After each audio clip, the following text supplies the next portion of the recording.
Dee do do dee dee dee dee do dee do dee do dee do dee do dee do dee do do dee do dee do do dee do.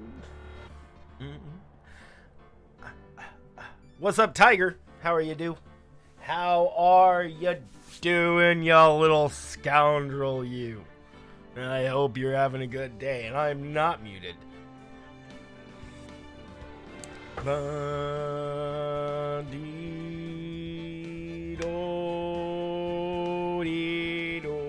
Sorry, I actually got distracted. I was all ready to go on time, and then I got distracted by Twitter, bro.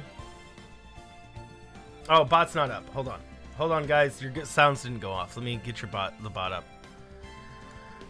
Hey, what's up, Owlero? How are you doing? Good to see ya. There we go.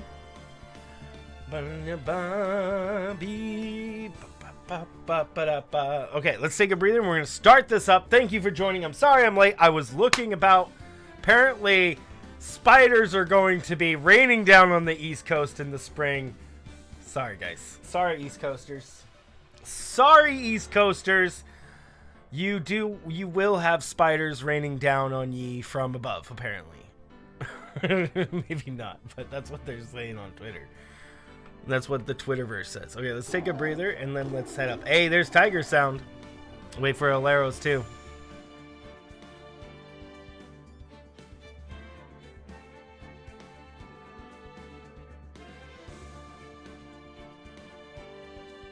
Spiders? Yeah, no, literally. Spiders are supposed to be raining down on the East Coast in like springtime.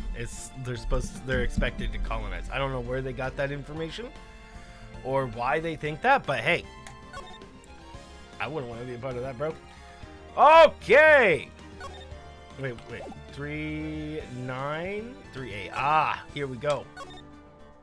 We have found it. So guys, we're going to be playing this right now, and then tonight we're going to be starting up Elden Ring. I know, right? Excite-em-a-did.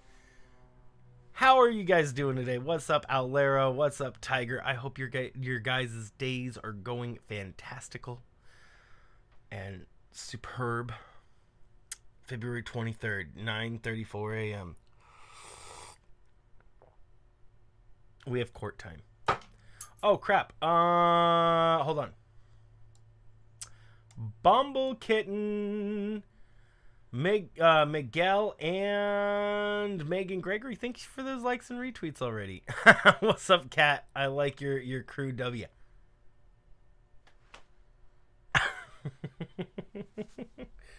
I'm going to take one more breather before we start this up.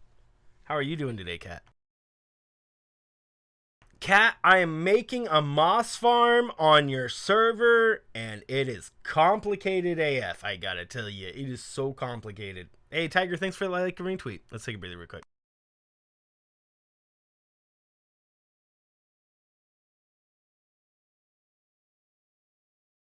Alright.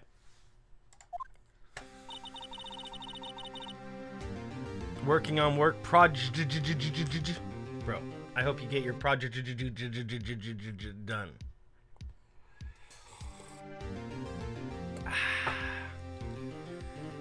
How did the investigation go yesterday, Mr. Wright?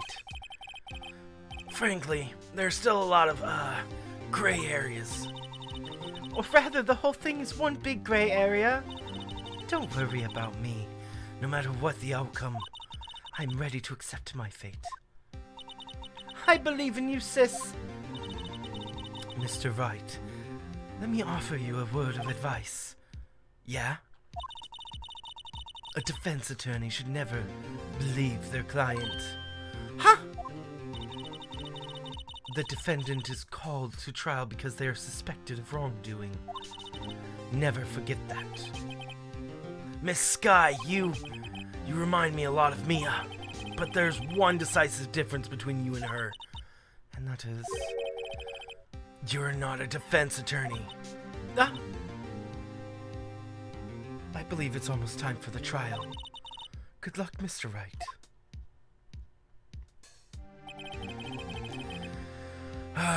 My first trial without a Fae helping me.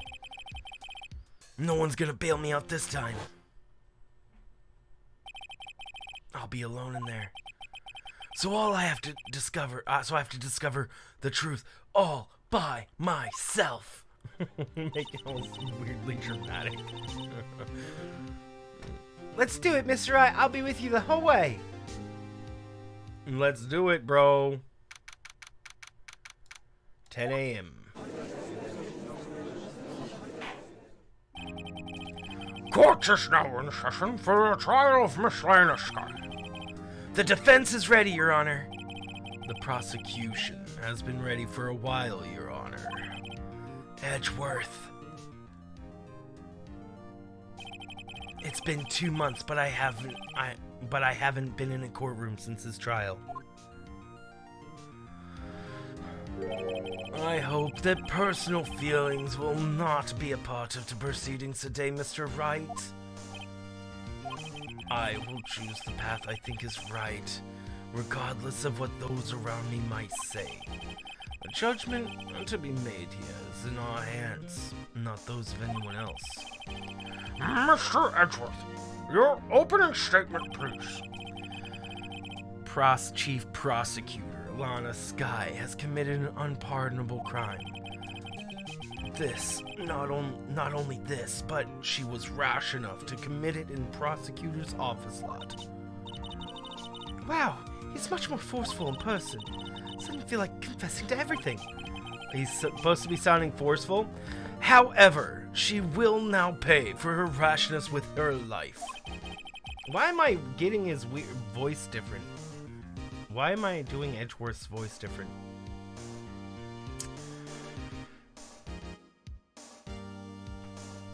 There was a witness to her crime. A professional witness. A professional witness? Somebody who gets paid to witness things? Bro? Very well. What is your witness, Mr. Edgeworth? The prosecution calls its first witness, Miss Angel Star, to the stand. The cough-up queen? The Scottish lady.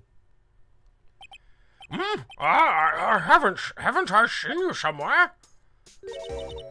You ordered the caviar lunch, right?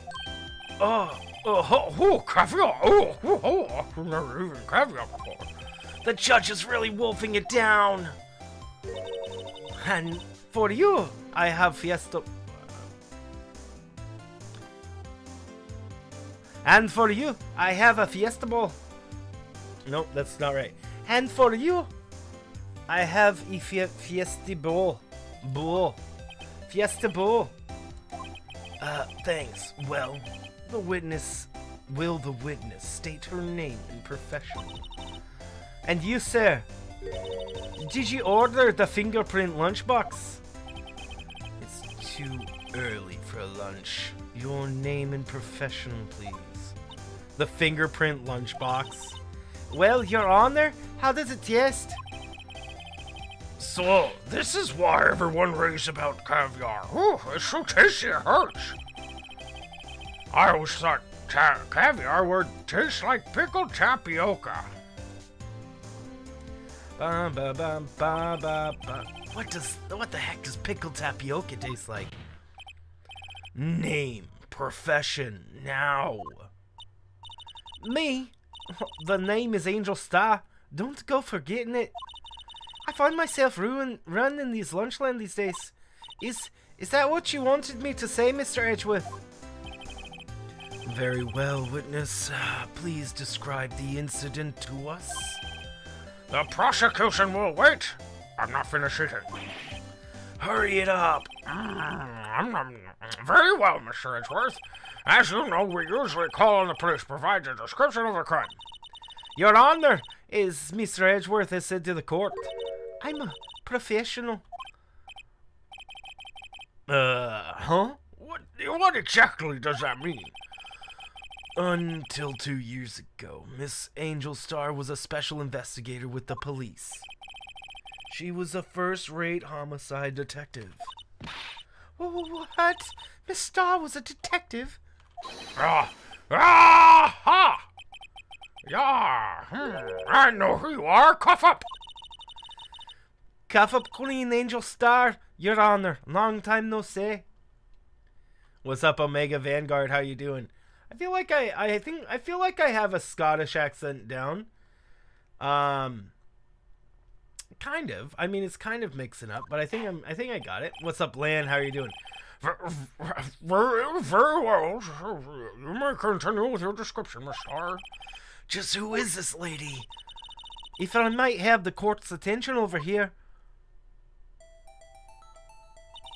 The parking lot at the prosecutor's office divided into 2 blocks. A block is for the prosecutor's personnel. A B block is for visitors and clients. A chain divider separates the 2 blocks.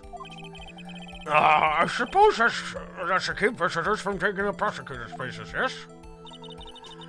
The crime took place in the back of A block, in the car's trunk.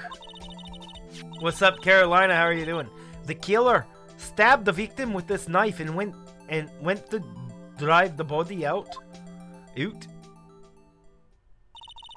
Unfortunately for her, there's a witness and an arrest was made on the spot. And who was this valiant witness? Why, it was me, Your Honor.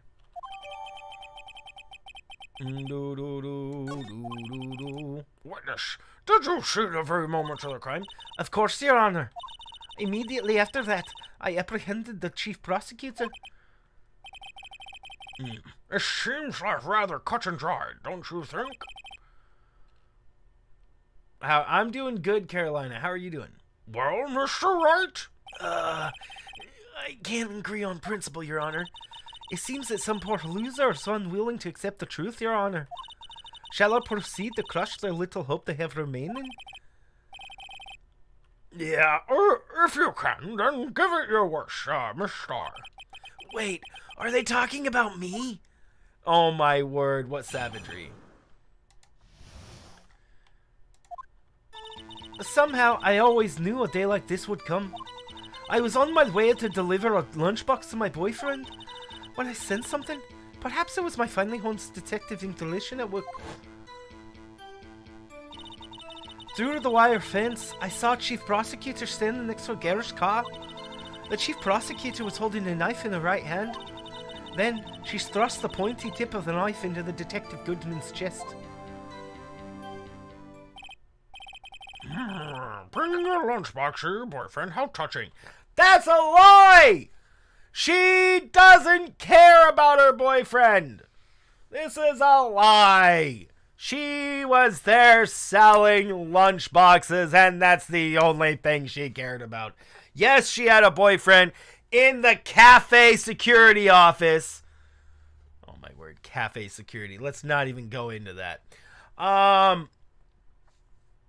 But she had another boyfriend that didn't work at the security office. So she made it a point that she didn't care about her boyfriend. Well, okay, she didn't make it a point, right?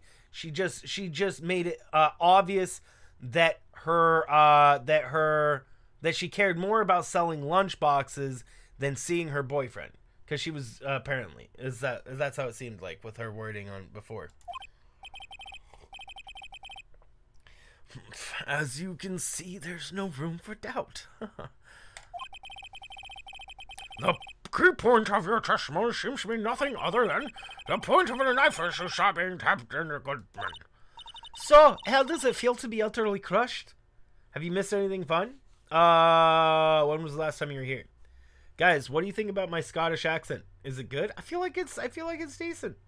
Anybody who knows a Scottish accent, let me know. Yeah, I'm still thinking about that. Привет.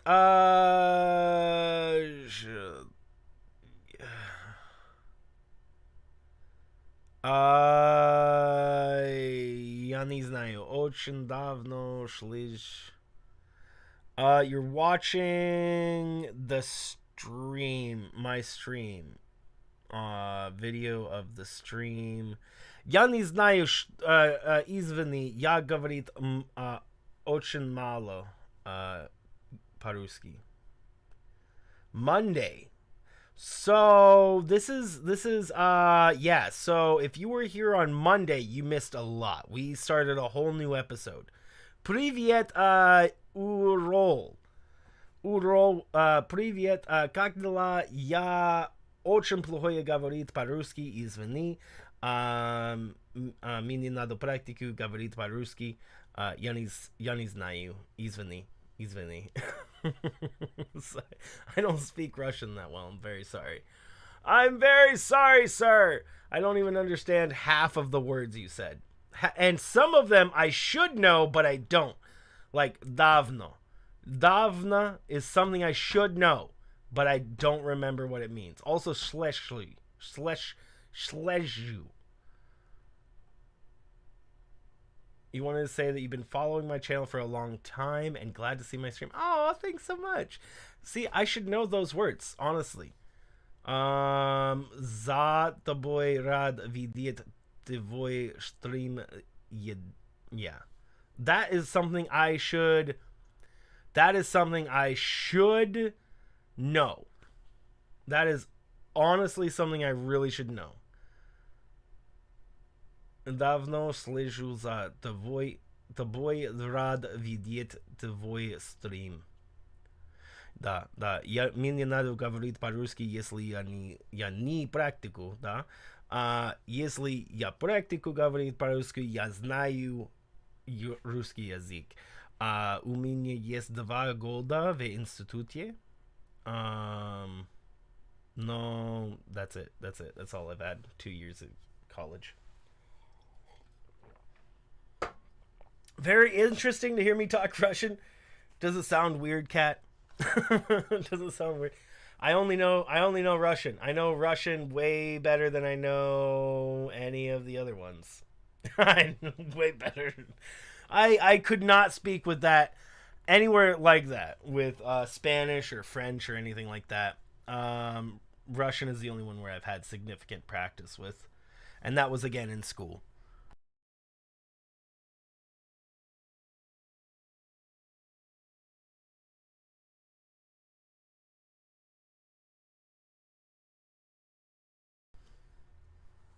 It sounds like Russian, which is something you don't hear often. Да! You think I speak... Ты думаю, я говорит по-русски, это хорошо? Да? Хорошо. Хорошо, отлично. See, I know some words. Я знаю слово. Я знаю слово. Not many. Not many words, but I know words. Yeah, я очень люблю говорить по-русски. Это очень красивый язык. Очень красивый. It's very beautiful.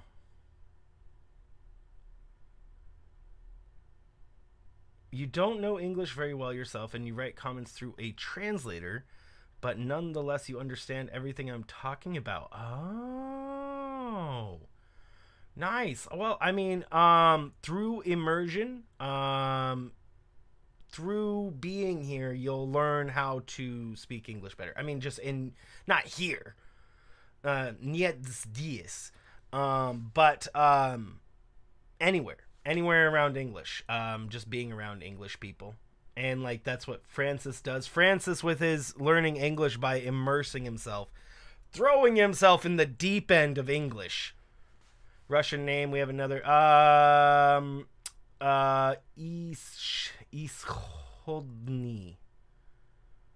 I'm pronouncing his name wrong. I'm pronouncing your name wrong. I don't know what your name means. That one's Urol. Urol is what the second one is. I don't know what either of those words mean though. For you personally at my streams, nice. Nice. I hope that you learn all the English, and I will try. If you have any questions on anything that I can answer, let me know. Если тебя нет понимать по-английски, то let me know. То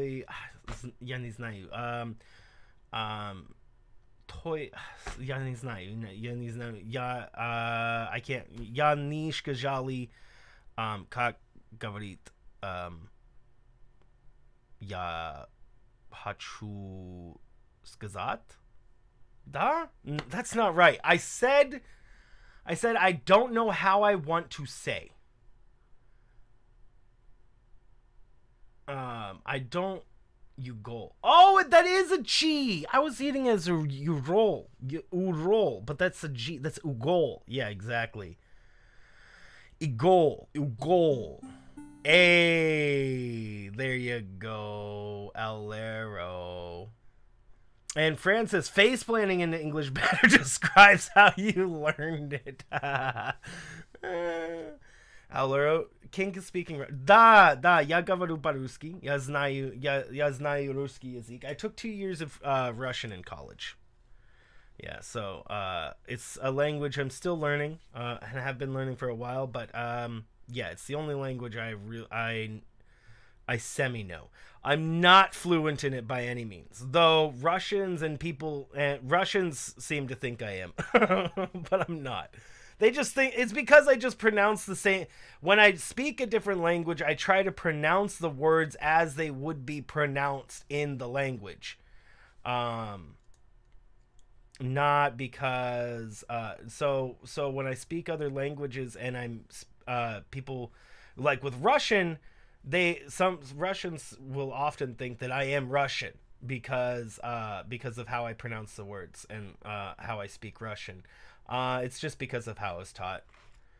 Was there a specific reason? In middle school, I took 6 months of Spanish. In high school, I learned about a year of French, and then I went to college, and I'm all like, well, I already know a little bit of Spanish. I already know a little bit of French. What other languages? What other languages were there? I could have learned Latin, but I live in an area that's heavily Russian. I don't actually live in a Russian area, but there's a lot of Russians that live in Oregon. A lot of Russians, a lot of Ukrainian, what is it called? I want to say there's like a Russian and Ukrainian, Orthodox churches. A lot of them in Portland. A lot in Portland. My uncle, who I used to spend a lot of time with at his house, he lived right across the street from a Ukrainian Orthodox church or something like that. I don't know how it's what it's called, but I'm pretty sure that's what it was called.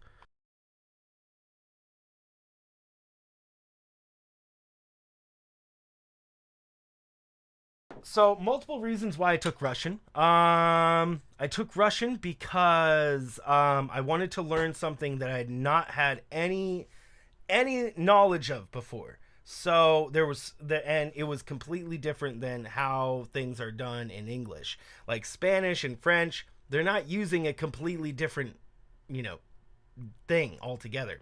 Oh, and in middle school I took Japanese for a week before I got kicked out of the class. That's besides the point. Nonetheless, I wanted a completely new experience, and then I liked the way Russian sound. I thought Russian sounded beautiful. And I went and I took that. Okay, and another thing, for my degree, I literally needed a language course. There's not a choice in it. You one of the requirements for the degree is language for 2 years, minimum for that degree. So that was mine, and I was actually top of my class, of my Russian class, and then my teacher was actually a famous person who wrote books, and her husband was from Russia, so she learned a lot. I learned things that were not like.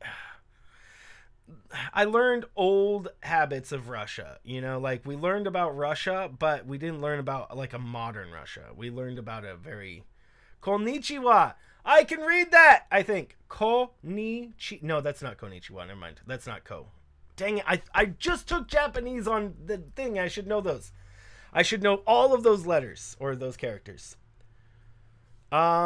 You don't learning on the language, so you always aspire to learn English as thoroughly as possible. Dude, English is beautiful all in itself. Do I have Instagram? I don't. I'm sorry. Izvini. Yeah. I learned it and then I just loved it. Russian language is just beautiful. I really want to learn all languages though. Really, my point would be to learn all of them.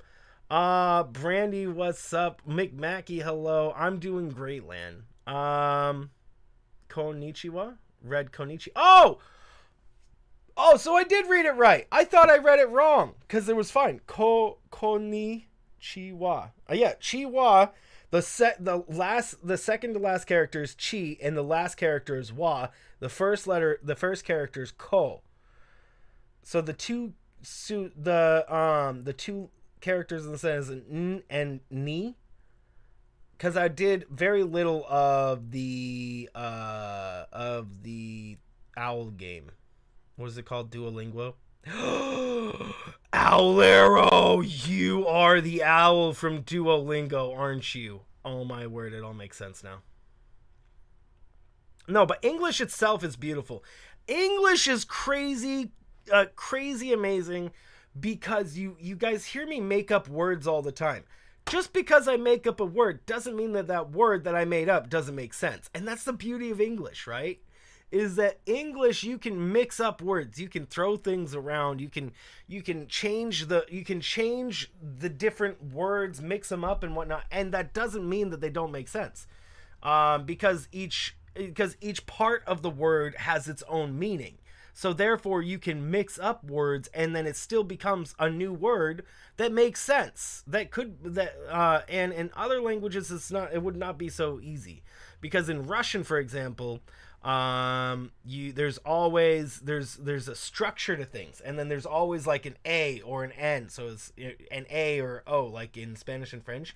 There's feminine and male nouns, and there's like, so you have to like change things based on your situation, things like that. There's a structure to it.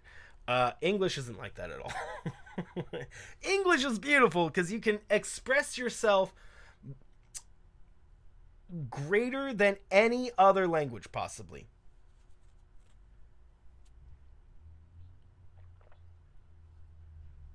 170,000 words. Do you know ultra microscopic volcanoconiosis? Do you know anti-disestablishmentarianism? Anti-disestablishmentarianism actually has a crazy history behind it. Pneumonia ultra microscopic volcanoconiosis is just a medical term, so it's just one thing. It's just one thing. It was made that, boom, done. Black lung, coal miner's disease, off of it. Anti-disestablishmentarianism, however, started out as just other words. It started out as establish, and then establishment, and then disestablishment, and then anti-disestablishment, and then anti-disestablishmentarianism. All these bits were put on because it was like establishment, talking about the king, then and then disestablishment, getting away from the king, then anti-disestablish, getting away from the people, getting away from the king. And then anti-disestablishmentarianism, the idea of the people getting away from the people that are getting away from the king. I love it. So language is beautiful, guys. Language is beautiful. All sorts of languages. I think language is crazy. Anti-disestablishmentarianism is a funny word, though. The fact that the history of it is a funny word. I suggest looking up. I mean, I guess I kind of told you. I probably was wrong in bits. It's been a long time. I did a study on it, on that word, in one of my college courses. Anywho, just a mishmash. Exactly. It they just kept on adding things onto it because they needed this new word. And that's really the beauty of English, because in other languages, I don't have enough knowledge of other languages to say for sure that's not how it works. But I can say with confidence that Germany doesn't do that, because in German, they just make up hugely long words. Maybe they do. Maybe it is mishmash. Actually, maybe it is, and I just don't know. But they have these like extremely long words for very specific situations. And so maybe that's how it works. I'm not sure. I need to learn more German. My little brother knows German pretty well. My older brother knows Spanish pretty well. And then I'm the Russian. I'm the Russian knowledge guy. Okay, one more breather and then I'll get back to this. Sorry guys, I've gotten all the distracted by talking about languages.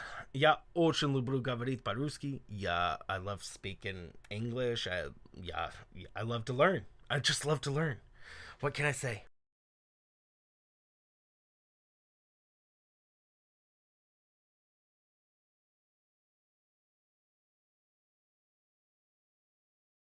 Okay.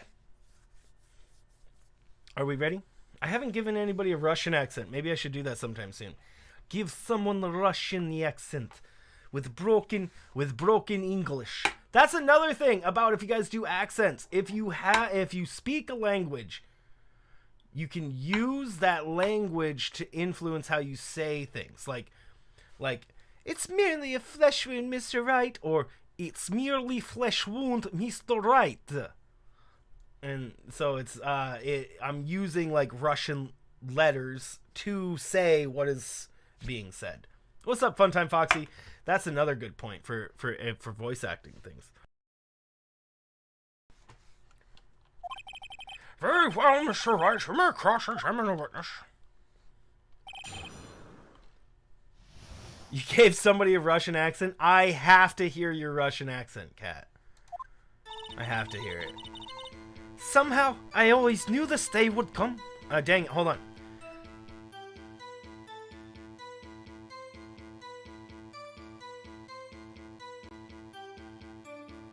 Dang it, I lost my Scottish accent.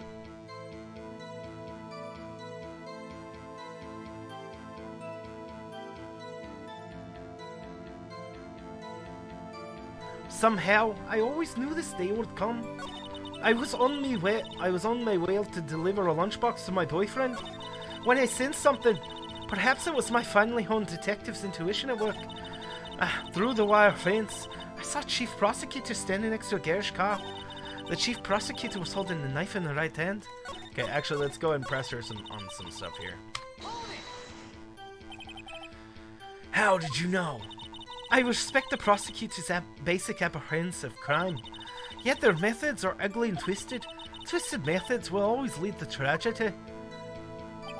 The lunch lady's uninformed opinion is duly noted.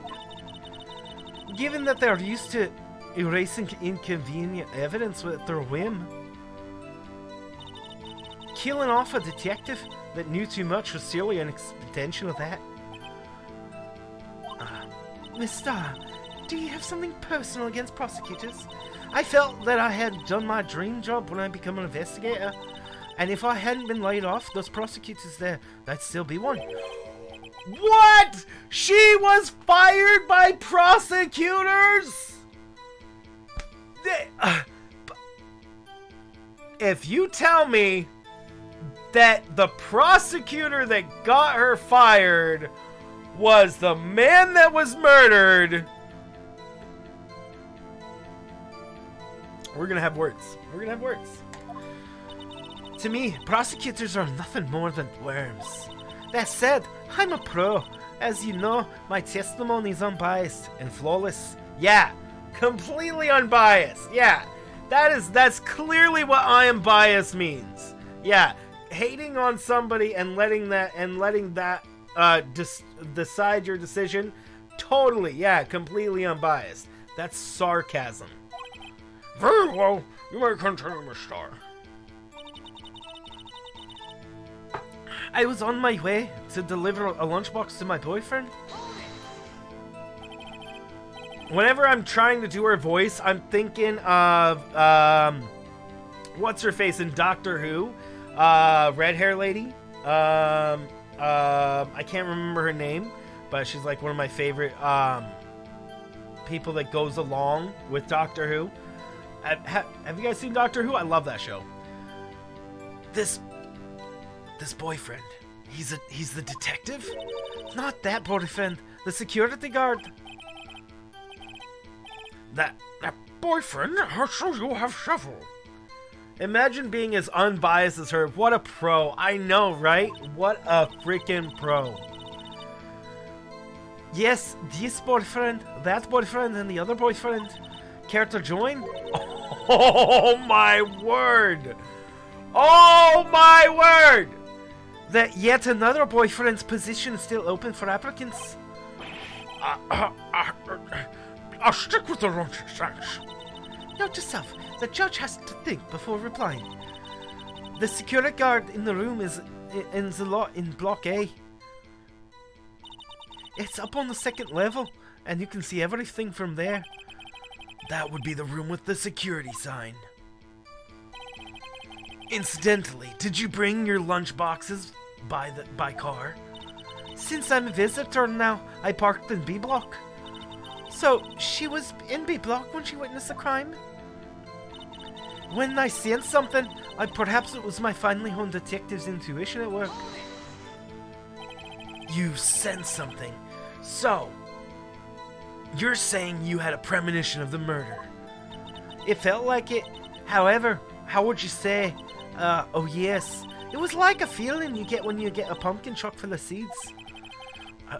I have no idea what that means. Speaking of a detective's intuition, wasn't the victim, Mr. Bruce Goodman, also a detective? Oh, I forgot. I thought he was a prosecutor. Oh. Joke that with the body like that, she must have 6 boyfriends, but since you're fun time boxing. Dude, I was thinking he was prosecutor. Why was I thinking he was a prosecutor? So, hold on. Let me refresh my own memory of what's going on here. So, what's her face called Goodman here to the thing. She goes stabby stab. She goes up. She claims she's like, "Hi, I did it," and then the other person sees hers. I think we're good. We also saw Mr. Marshall. That's that guy with that cowboy style of life. Who I like. I like Marshall. I think he's cool. He's a cowboy. I mean, he's kind of dumb because, I mean, pretty much all the characters in this are intellectually challenged. But, you know, we live with that. We live with that. Yes, Will, he was like a young Chase. A young Chase? A pale white Chase, not tangy with experience on the streets. A greenhorn. Then I must be hard-yellowed and sharp as a tack. Yeah, with the odor of an old cheese to match. Oh my word. Sick burn! What's up, Shadow? In any case, there, in the lot, it felt like something staring in the back of my mind. Through the wire fence, I saw the chief prosecutor standing next to a garage car. By garish car, you mean? Mr. Edgeworth's car, yes. Mr. Edgeworth? Incidentally, the knife which was the victim stabbed was also Mr. Edgeworth's. How do you know that it's Mr. Edgeworth's? Wasn't it? Yeah, but you shouldn't know that. Oh, I'm just now putting it together that Edgeworth is the one doing this. I can't believe this slipped past me for this long. Oh my word, how did this slip past me for so long, bro? Oh my word, how was this slipping past me? Edgeworth is a suspect. He's personally, okay, maybe he's not a suspect. He's personally involved. I don't think he would be able to legally try this case because his car was involved and his knife was involved. So I don't think Edgeworth would actually be able to try this case because I don't know if he's a suspect at this point, but because of his personal involvement of it, he would have to recuse himself from the case, wouldn't he? Maybe he wouldn't. Would he? I feel like he would. I mean, was it that no one else wanted to take the case? Well, that would be besides the point. It wouldn't matter that nobody else would want to take the case. It's that he would legally not be able to take the case because he's personally involved. Like if he was the suspect, then of course he would be able to use all this information and whatnot. But since I don't know if they would let him actually prosecute the case or defend the case. Either way, I don't think they'd let him be the lawyer for either side if it's not him on trial. You know, I think he would have to be the one on trial for him to be a lawyer, to do any lawyering here. Because otherwise, I would think he would have to recuse himself because he's personally involved. He has a good way to put this is he has a stake to make her guilty, make whoever it is guilty, right?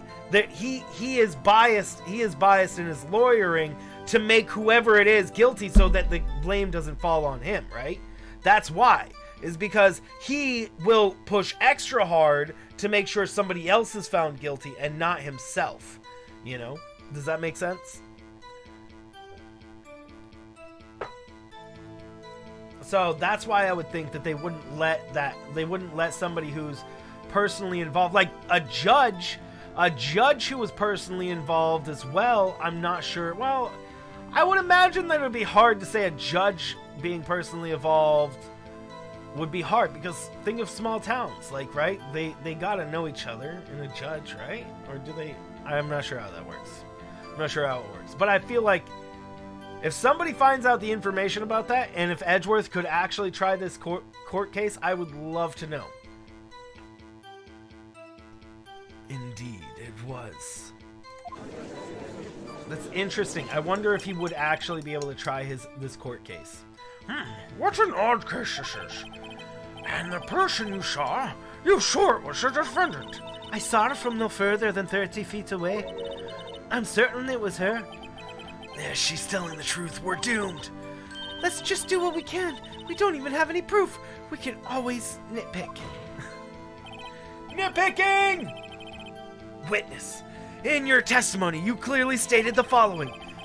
Prosecutors are nothing but worms. Ergo, you are a biased witness. You might want to keep those silly opinions to yourself in the future, Rookie. Huh? Rookie? Unless you're willing to risk the consequences of doubting me. I'll fry you like a fritter, crispy on the outside, chewy on the inside. That was inspiring. Oh my word. I believe I've heard that tagline elsewhere. Could you cry plagiarism?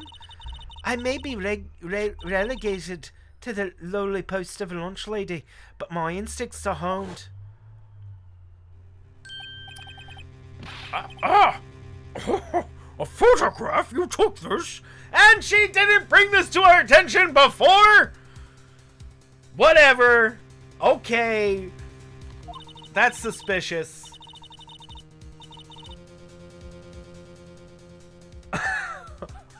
I like how this is the first we're being told about this. The fact that she decided to take a picture of the whole event, and we're just now hearing of this in the middle of the court trial. Man. Okay. The moment I witnessed the crime, my reflexes took over and snap, I took a picture. In fact, one of my lunchboxes is rigged with a camera. Oh my word! Oh my word! She has a camera in one of her lunchboxes. You were right, Francis. They really are varied and unique. Delicious camera.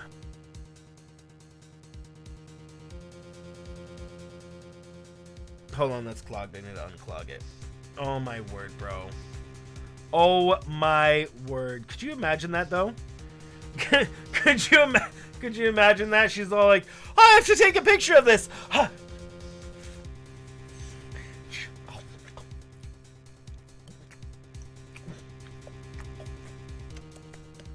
Okay, click.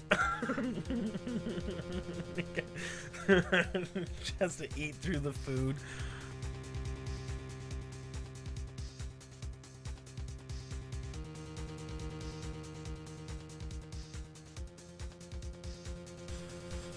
I suppose that's more exciting than just hanging around your neck. Witness, Why am I only now seeing this photograph? You think I'd show it to a prosecutor? Think again.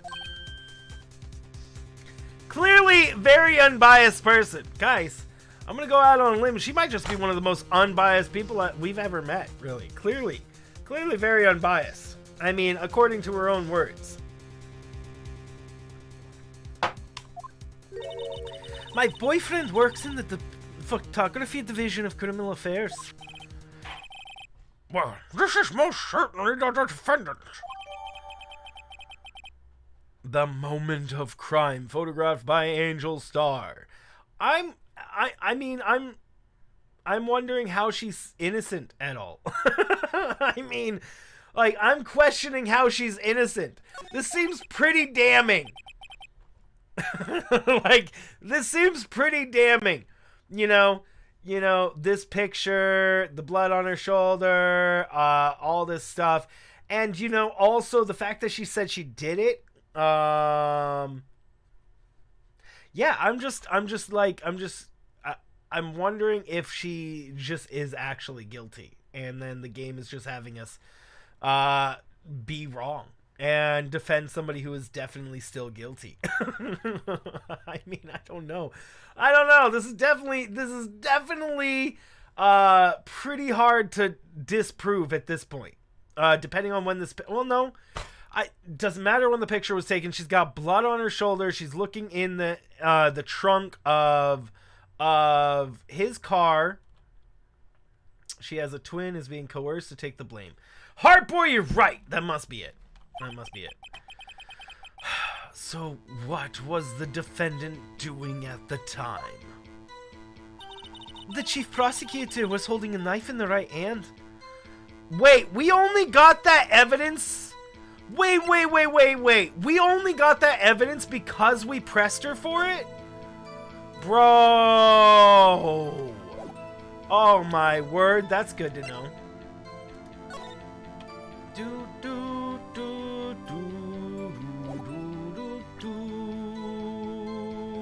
Okay. Let's see what this is. Tell me more about this knife that the suspect was carrying. Well, I'd say the blade was 4 inches long. Is that right, Mr. Edgeworth? It is your knife, after all. Yes, that's about right.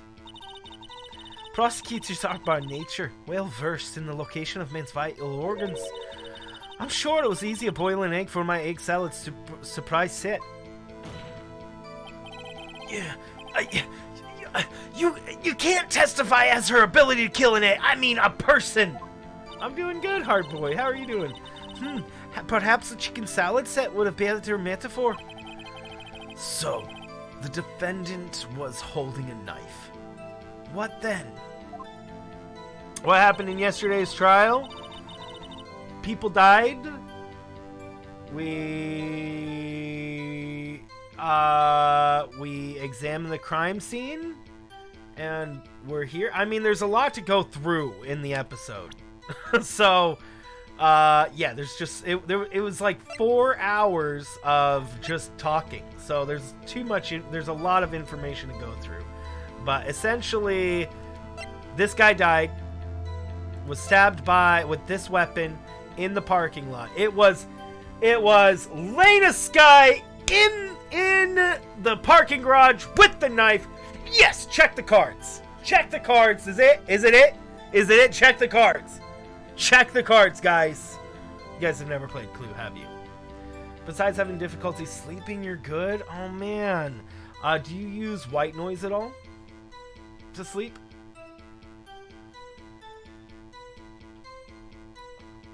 So Lena Sky, our defendant, says she did it. This lady says she did it. This lady right here says she did it. Boom. She's got blood and it's pretty hard. This lady in front of us is the witness. This is Lena Sky's phone that she called her sister with. You actually loved Clue as a kid? Same though. Somehow, the murder took place in front of one of the... Wait a second! Now that we're going through the evidence, how did the murder took place in front of the Blue Badger panel here?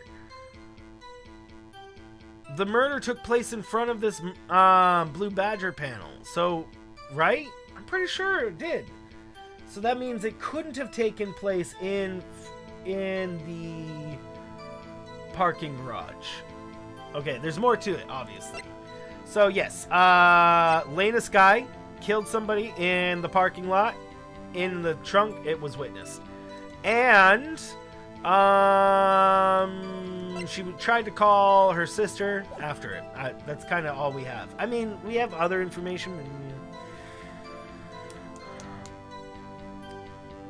It's biological. The only thing that would help would be to get back on Graves' disease tablets. It's not bad. Oh, Heartboy, I'm sorry. I'm sorry, man. I'm very sorry for that. I hope you can feel as good as you can. Are breathers a possible thing for you, Heartboy? Is that something that you can medically do?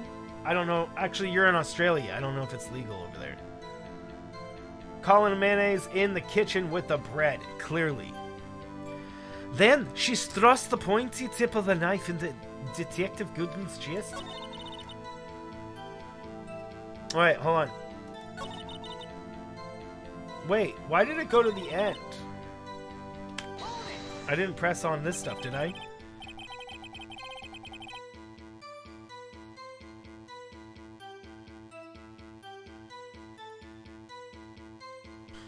You sense something.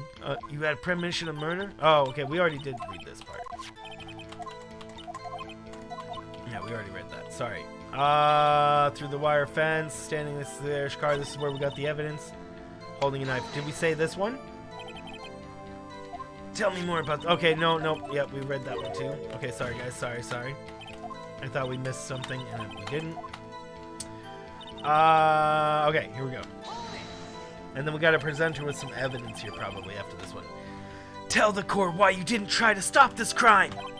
You did see her raise the knife to strike, no? The defense has a point. So did the knife. Unfortunately, by the time I realized what was going on, it was too late. Too late? Yes. The next moment, the chief prosecutor brought down the murder weapon. I see. It's only a flesh wound, right, Mr. Wright? We can make it. You said that before. Anything else? Scientifically speaking, Miss Starr's testimony is flawless. No, it's not. Sounds pretty fatal to me. Well, what do we do? Is this it? Is my sister guilty? Let's just keep our heads cool and press the witness a bit, shall we? It's like an overdose of burning energy, super active, sleeping to... Oh,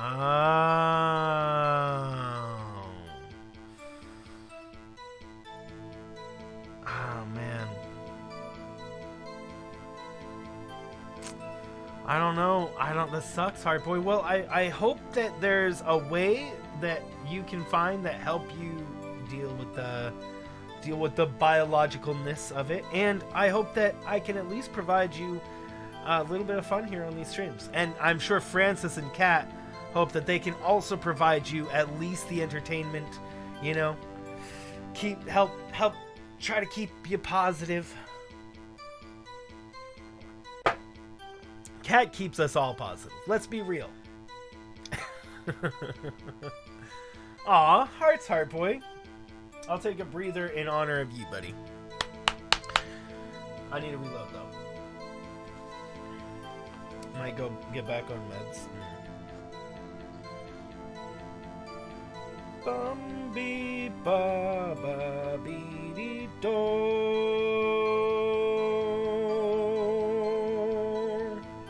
Please. Ba ba ba ba ba ba ba ba ba. Okay, let me reload this. Reloading. Tango down.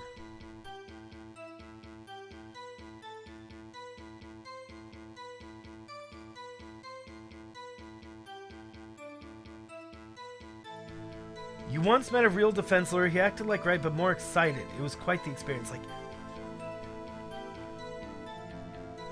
I would really hope that the real defense lawyer might have acted like Phoenix Wright, but was far more knowledgeable, because Phoenix Wright is a terrible lawyer.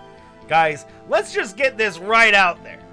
Phoenix Wright is a terrible lawyer. Every person in this game is a terrible lawyer. They're all terrible lawyers. She's a terrible witness. The judge is the worst. This whole court is a mockery. But it's fun. It's fun. It's a complete mockery of the American judicial system. But it's fun. I mean, they have to, like, as it's been said before by, like, Francis and possibly Kat, you know, it's designed that way because it's meant to be dramatic. It's meant to pull you along and not know what's going on. Because honestly, some of these would be slam dunk cases if we were just allowed to do what we want. We'd just be able to solve it like that. Because we're given the evidence that we can connect together, and the game doesn't want you to do that. They want you to go through every misstep. And that's why every trial is hanging by the threads every second. Like, a lawyer would never go into trial with this poorly prepared of a case. Ever. They would always have the best possible prepared case. Have every piece of evidence that they possibly can. No evidence would be being brought on them in the courtroom. Dang. About the American justice system? There you go. There you go. Law and Order. I have not seen that. I watch Legal Eagle. Legal Eagle just posted a video today that I actually want to watch. I didn't have time to watch it before the stream. For some reason, having her panicking next to me makes me calmer. Don't smile like that. Somehow, I always knew this day would come. Oh, okay, so now we gotta poke a hole in her defense here. Alright, so, photographed by Angel Star. Wait, hold on. She just said taking a photograph, but wasn't the last one she was too scared to do anything? Oh, wait, but she also said her body just took over and just took the picture. So, I guess we can't do that. Do we know the exact time of murder, though? We don't know the exact time of murder. It was somewhere within an hour and a half of 4 p.m. So, yeah, no. Yeah. Hour and a half of 4 p.m. So, within 20 minutes of that. Entered. This call was 5:18. Why did she spend so much time not doing anything? Because this right here, why she went and took a picture. Bro.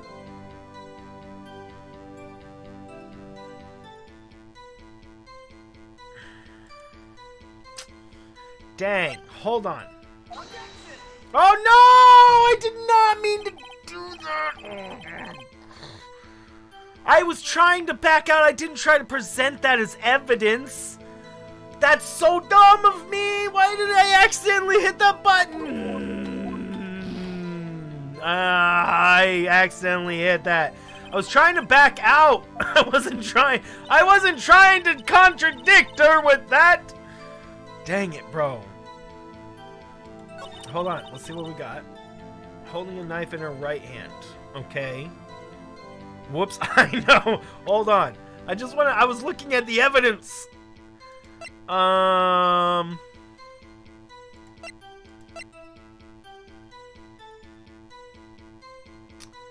bum, bum, bum, bum.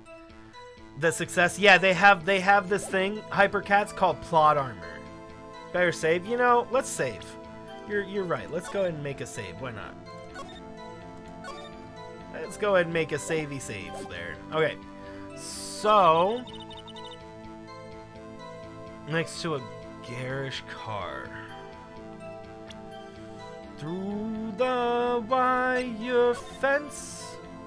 Goodman 67S 122. I don't know what this means. I don't know what that means yet. 67S. Prosecutor's office, Miles Edgeworth. We can't turn it around? Oh, we can. Hold on. Miles Edgeworth, 1712. This is dated the day of the crime. The murder took 3 minutes after Edgeworth parked his car. If only he was held up a couple extra lights, he wouldn't have been caught up this whole affair. Perhaps. Just goes to show you never know what will happen when you run a yellow light. 3 minutes after, 2:21. 12:2?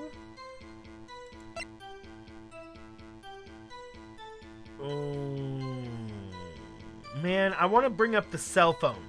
I want to bring up the cell phone, but I feel like it's pointless. Something about this photo, maybe? Why is she wearing the jacket like this? Why does her arm look like it's like hurt or something?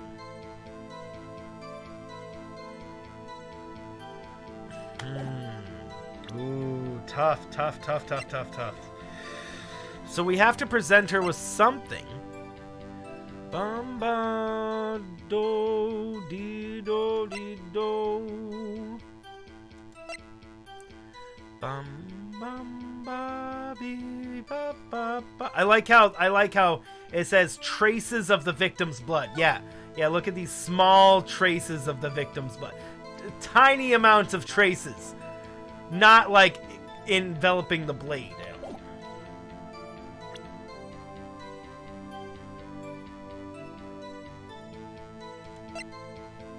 Show her your badge. We're doing it, bro. We're doing it. We're showing her the badge. The witness's statement is clearly faulty, Your Honor.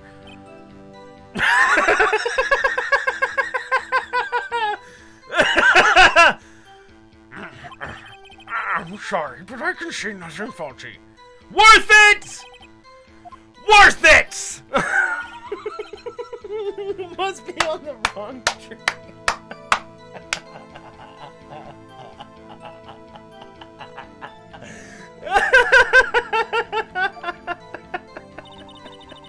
Worth it, bro. Worth it. Dang it, what am I missing here, though? Oh, man, totally worth it. Badge was clearly the right play.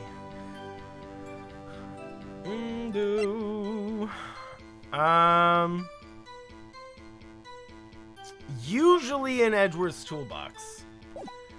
Where was the weapon? Bum ba ba bee bo bo bee boo bo. Oh, no, what am I doing?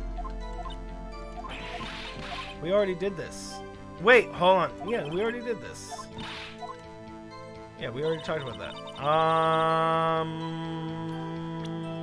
We can't press... We can't present her with evidence on things she presses. What am I missing here? What are we missing? What are we missing? Investigators. Okay, so let's go this.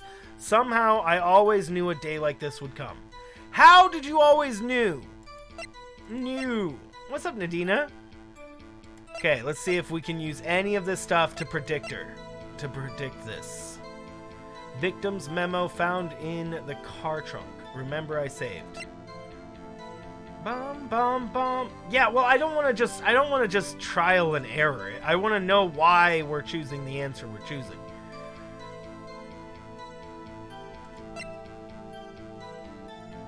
Somehow I knew a day like this would come. I don't think there's any contradictory evidence. Let's move on to the next piece.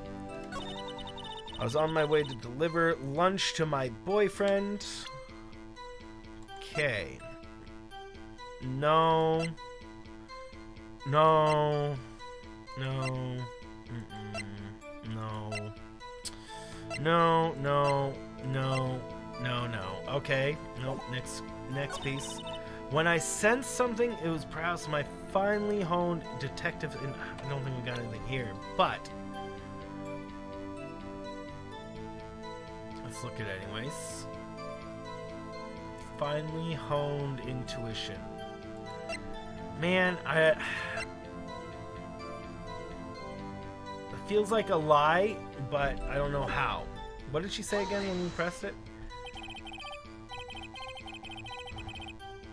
Oh man, Hardboy sounds good. I hope it goes away sooner than that, Nadina.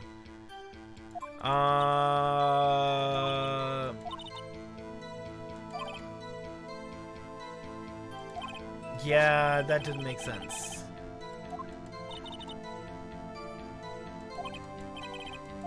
So she had a connection to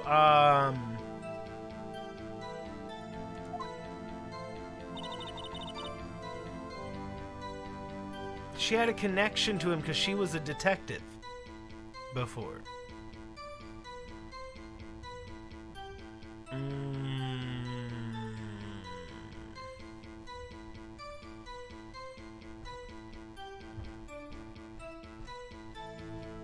Next to a garish car.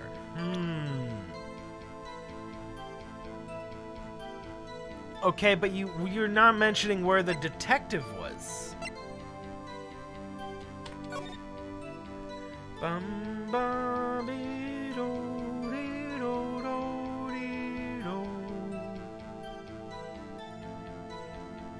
So security couldn't have seen the murder happen based on this. I thought the security room was here, but apparently the security room's here. So security room would not have been able to see the murder happen. She says she came in here. But why was she over here? If there's no way in here, why was she over there?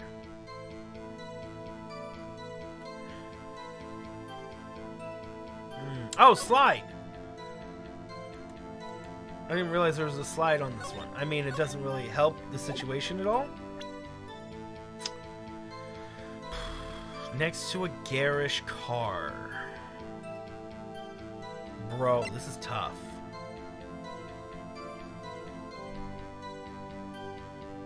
Well, Janelle, you shouldn't get jealous. You shouldn't get jealous of anybody. You should just work on your art. If you think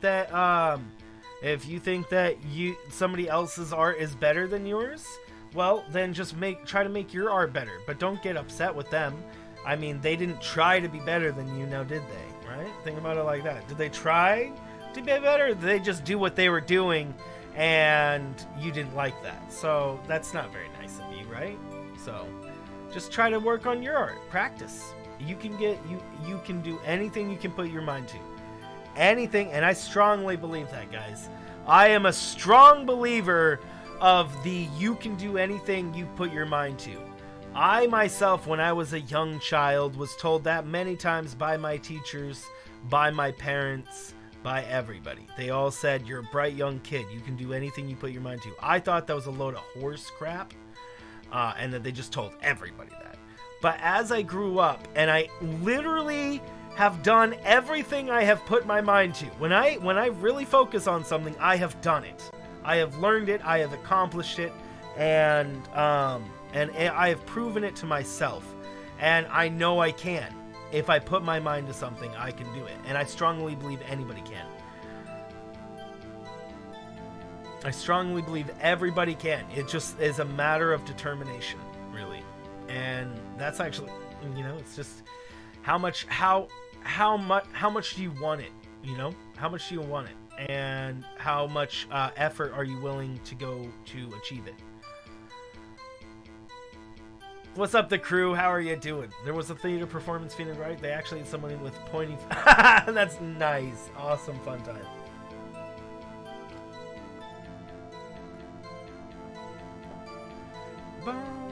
Okay.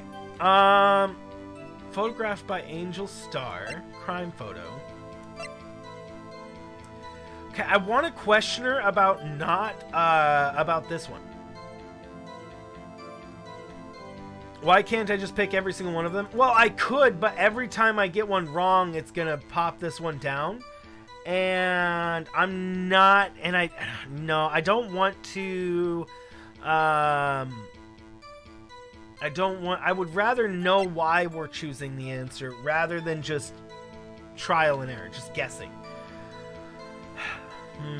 I'm gonna try with this one right here.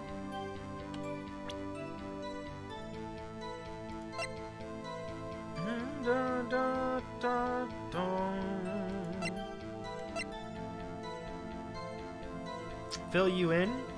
Lana Sky, standing here, apparently stabbed some dude with a knife with her right hand, put him in this trunk, walked off, and she admitted to it. That's pretty much what we know. And we're trying to find the evidence that counteracts this professional witness's story. And she doesn't like prosecutors. What have I picked? No, we only picked the two most important things. Only the two most important things, okay? We tried to use this picture, and then we used the attorney badge, of course, because that's the important thing.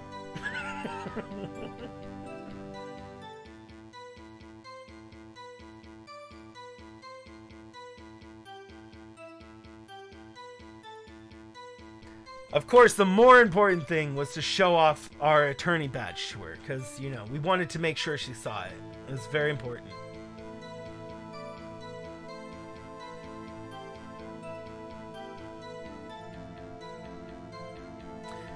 Okay, so maybe the contradiction here. She was supposedly parked next to the car. No, so what's going on here is she was over here. She's up over here, and then the murder took place right here. And she was apparently coming in here to deliver a lunchbox to her boyfriend up here in the security room. I don't know how she would have gotten there, but I'm assuming there's a door in the building, then she comes back out a different door. Is a month of that day. Well, I mean, yeah, it could be, Shamar, it could be 12/2 as in February 12th or December 2nd, but neither of those dates have come up in our knowledge in the thing at all. The knife and body. Yes. Oh, that's actually probably a really good thing to point out. Yes, crew is right. This is Edgeworth's car, and Edgeworth's knife was the murder weapon. Yeah, that's a good thing.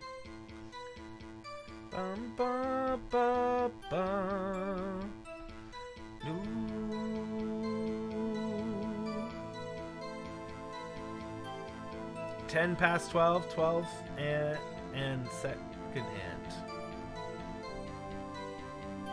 Huh? I'm so confused by that. Okay, so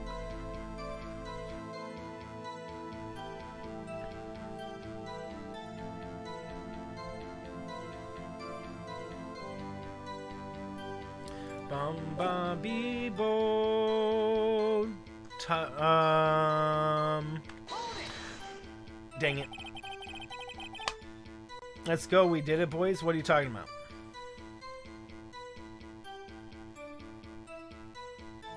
No.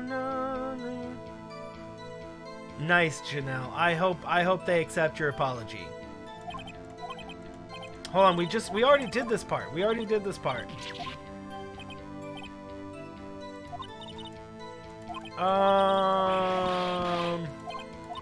We already did this. We already did all that. Man, I'm confused. It's got to be something on this last bit, right? Okay, I feel like this is it. She says she's holding the knife in her right hand. Do we have some sort of proof that the right hand is the wrong thing? I mean, I feel like that's I mean, it looks kind of correct. She's using her left hand there.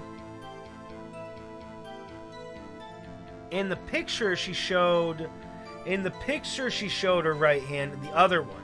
This one, it almost looks like her right arm is hurt in this picture. So Is she shot in the shoulder? Is she bleeding? Is she herself bleeding right now? Is she left-handed, maybe? Maybe, but we don't have a... How does she know it's the right hand and not the left? Yeah, that's what I'm questioning. Why does she not wear the jacket all the way? So that's what I was thinking. It looks like she's hurt. It looks like she's hurt, really, is what this looks like. It does not look like she did the attacking. Finger wags, my dear crew. We did Von Karma's voice as Von Karma. I don't like Von Karma. My least favorite character. Okay, let's try this one. It looks like she's hurt. It looks like, and that was the right answer. That was the right answer. So, I mean, it looks like she's hurt though. Then it should be. You can't remember right now, but yeah, right? This is why you can't argue.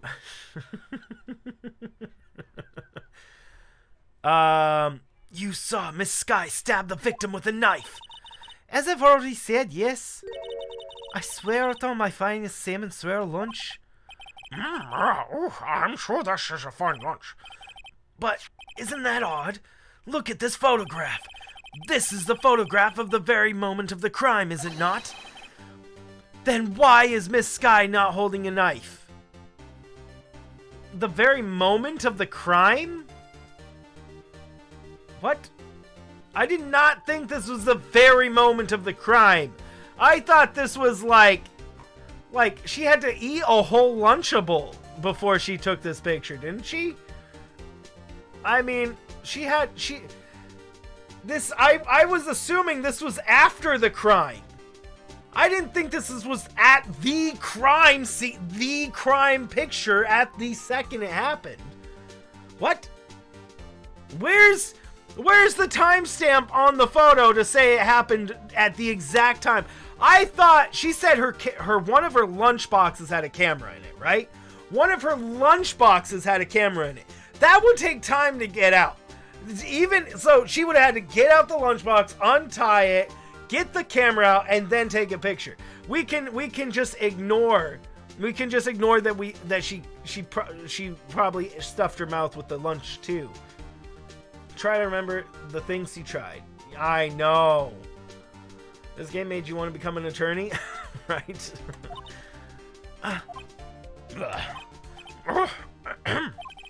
Mr. Edgeworth, your thoughts? Objection. That had to be the weakest objection ever, Edgeworth.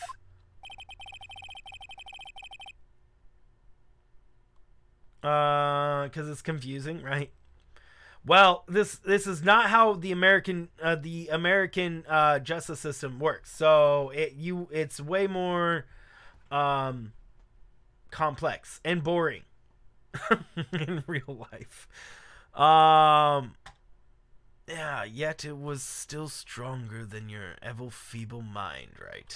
Oh, burn! What do you mean, Edgeworth? This moment was not taken the moment before the stabbing. This is the moment after the stabbing. Who said it was before? I am so confused here. Why would it be before the stabbing? She said that it all happened too fast and she couldn't get a picture of the stabbing. Therefore, she took the picture as soon as she could, which is after the stabbing. Who said it was before the... Gah! This is oh my word. What the heck, bro? I am so confused. I am so confused here. Gives up on video game logic. But she said, right? Did I hear her wrong? Did I misunderstand what the freaking lady was saying? No, I did. Did I? Maybe I did. Anywho. And how can you tell that? Blood spatter. Oh, dang it. I gave her... I made her Jamaican. Now she's a Jamaican, man. Huh? See the dark crimson stains on the chief prosecutor's coat? But it's black and white photograph. Yes, it's hard to tell, but this could be blood. Well, Mr. Wright, I see no problem here. No problem, except... Oh, no problem. Except you. Mr. Wright, are you gonna just sit there and take this kind of abuse? You got a better idea? Objection! I don't know why. We're just gonna object for fun. Wait! That contradicts what the witness said in their testimony. It did. It did, indeed. Namely, that she took the picture the moment she witnessed the crime. I still would think it would take time to get the camera out. You know? Like, so I'm like... I think it would take time to get the camera out. Because, okay, let's imagine that she saw the knife come out, right? She saw the knife come out. That would be where she would freeze, like the knife come out, stab, right? That would take like 3 or 4 seconds, right? So then she has to get out the right lunchbox. She then has to bring out the right lunchbox, untie the lunchbox, get the camera out, then take a picture. That's gonna take longer than that murder would have taken. I understand why they're doing it like this, but they should have just said she had a camera around her neck or something. Something like, tink, like that, if it was the moment it happened.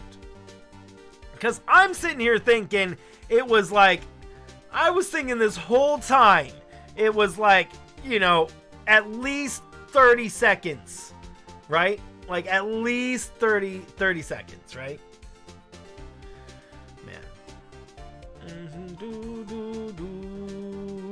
She uses the world. Exactly. Anywho, moving on. Well, it seems like I'm slightly unclear. My apologies.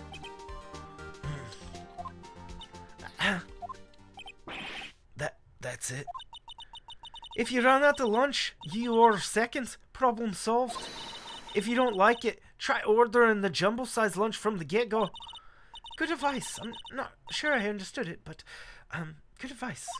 Maybe there's 2 people behind the murder. I think so. Maybe she's part of it. Yep. I didn't have time to stop her. Prosecutor Sky was cold, calculating like a robot. She killed without pain or remorse. It was a premeditated murder. Murder? Premeditated. How did you know? Look at the chief prosecutor's hand in the photograph. Well, are those gloves? Surgical gloves made of thin rubber, most likely. Why would she have those on? I thought they were leather gloves! To me, they looked like driving gloves. They did not look like rubber doctor gloves to me. Those look like leather gloves. They do not look like surgical gloves to me. Okay, I'll accept that if the game says they're surgical gloves, I'll accept it. Whatever. But I was under the assumption the whole game, this whole time, that these were leather gloves, which are something that a lawyer would wear. Especially if they're in a parking lot or gonna drive their car. That is like something a freaking a person who's super money filled would do. They always have their driving gloves and crap like that. And she's in the parking lot.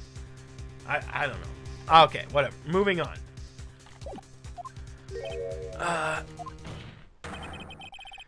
If it was not premeditated, why she would not be wearing those gloves? Well, I agree that if it was if they were surgical black plastic nylon gloves, bro, then that would definitely seem that would be pretty damning evidence against her. If they were leather gloves, they all touch the evidence. I remember. I know, guys. All this evidence you see right here, every piece, including this bloody knife, guys, it's not even in an evidence bag. We're just like carrying this around in our pocket. Just like, bloop, bloop, there we go. You know, as Francis says, scientifically. So we're getting like, there's like hair, there's like, you know, dog hair now on the blood stain. And there's like, and then the handle has been touched and been like, you know, spilt ketchup on it. You know, all the evidence is not in bags. And how do we know they're not in bags? Because on the last case, one of our pieces of evidence here was in an evidence bag. So that tells me that everything else that we've gotten are not in evidence bags. And that the only thing that's in an evidence bag is the bullet that we got from last time, which is just ridiculous. The fact that nothing here is in an evidence bag. It's just like, yeah, we got this evidence from a scene of a crime. Why not just hold it and lick it and put it in your... Premeditated murder. A serious offense. Witness, address to your testimony. The murder was planned, and the rubber gloves prove it. Face bomb. What if she was in the habit of wearing gloves? Like driving gloves. That's what I was talking about. The gloves were admitted to evidence when the defendant was arrested. They were rubber gloves, of the kind used for autopsies. Yeah, so that's pretty damning evidence. In other words, when the chief prosecutor came to the crime scene, she came to do murder. It was the only possible conclusion one could make. Everything was planned. It was a premeditated crime. Impressive. I'm sorry. They took you off the force, Mr. This is bad. She's got them thinking this was all planned. She can prove this claim. The trial's already over. I've got to think of a way to show that this wasn't premeditated. It's only a flesh wound, right, Mr. Wright? We can make it. You said that before. Anything else? Scientifically speaking, Mrs. Starr's testimony is false. Sounds pretty fatal to me. What do we do? Is this it? Is my sister guilty? Let's just keep our heads cool and press the witness a bit, shall we? For some reason, having her panic next to me makes me calmer. Don't smile like that. When you clean? Exactly. Now you're thinking. Let's go to the... Oh, no! No! Stop it! I'm trying to get to the last one. Hold on. Let me get to the last. Okay. Present. So we got to present her with evidence on this one.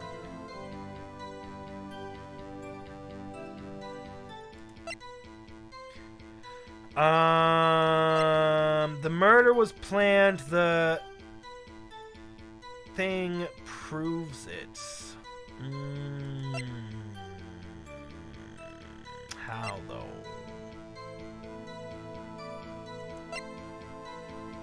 I mean, there's no prints on the knife.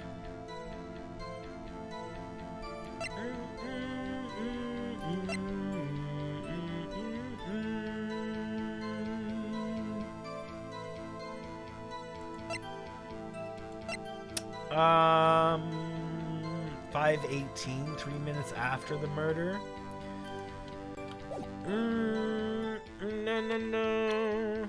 Why would she call her sister if it was planned? Maybe, well, okay, maybe she was gonna say sorry or like goodbye or something. I don't know. She admitted to it. Man, all of this is getting more and more damning evidence. So we have to prove it was not planned. Exactly. We have to prove it was not planned. Exactly. How do we do that?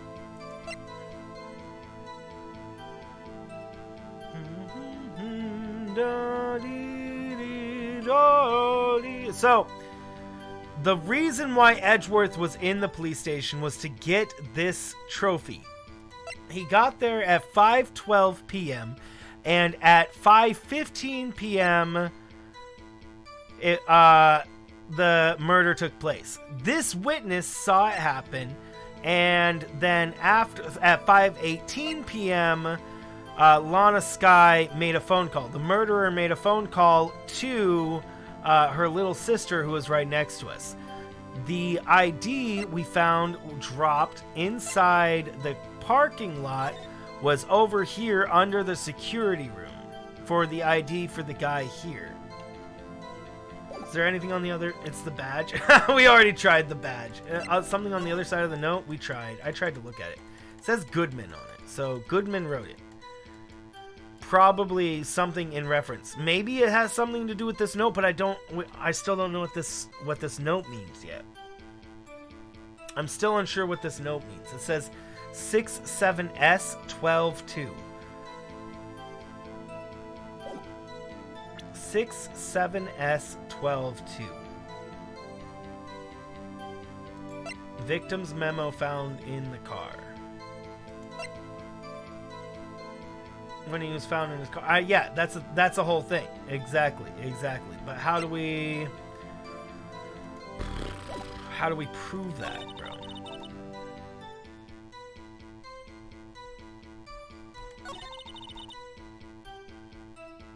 It just doesn't. She obviously didn't send something. She was just meant. Maybe this is it. On her way to deliver a lunchbox to her boyfriend, even though she has like 10. Can we? The S means.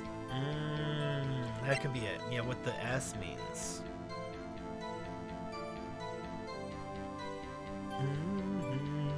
Well, what does 12-2 mean? 12-2, because it couldn't mean like if it was the 12th of February. What happened on the 12th of February? We have no information on that. December 2nd. Again, we don't have that either. Her boyfriend is security, right? Yes. Boyfriend is on security. Shouldn't they have seen the ID on the ground? Well, it's on the second floor. It's not right in the. It's above. So seeing it right underneath the window.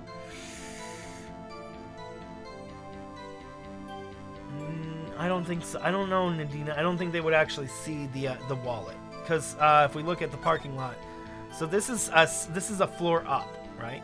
And then the wallet was like here, and then she was over here.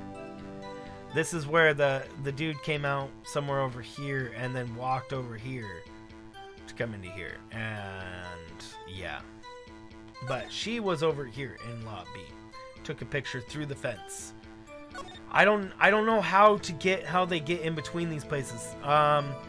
Probably there's a door somewhere inside. I don't see. Oh, there it is. So there's a door over here to get inside, and then there's a door over here to get inside. So you can't get in between them.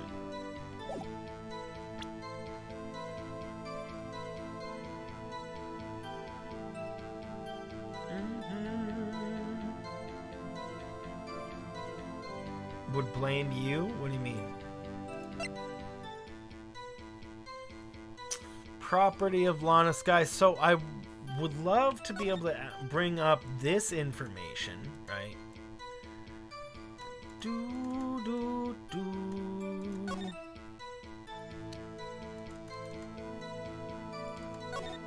Can I call it again?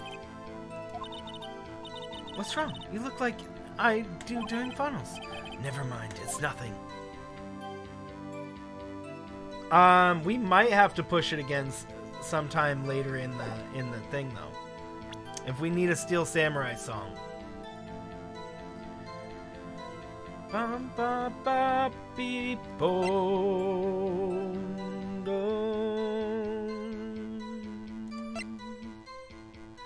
Man, this is tough, bro. Maybe it was batteries? Did you check her messages? We can't do any. The only thing we can do here is we only can hit that button. And when we call her, that actually calls the lady that's right next to us. And it makes her phone ring. Maybe it was dead? No. We're just not able to use it because we've already used the evidence, Shamar. We might be able to use it later. What's up, Ethan? How are you doing, man? Good to see you. Man, this is tough, bro. Okay, so I feel like it's murder was planned, the rubber gloves prove it. I feel like this is where we present the evidence. I'm doing good.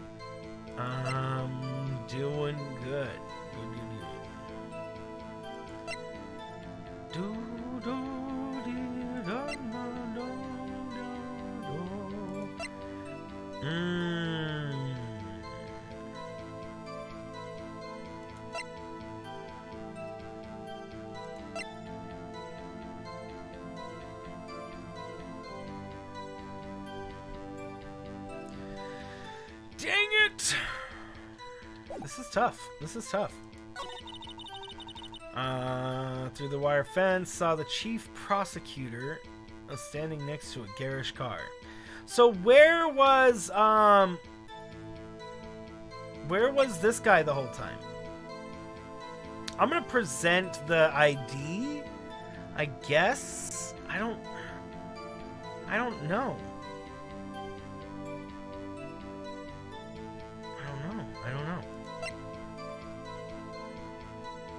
Bro, the ID proves that he was in a different place. Dang, bro.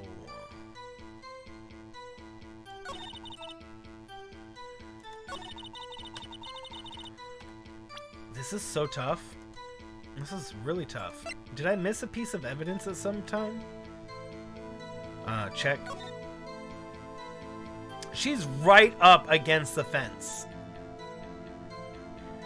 And I'm just now realizing one of the barrels, the barrel isn't knocked over. Wait a second. One of these barrels was knocked over. When we examined this place, I wonder if that matters. There's two barrels here, and one of them was definitely knocked over when we examined the crime scene. Definitely. For sure. 100% knocked over.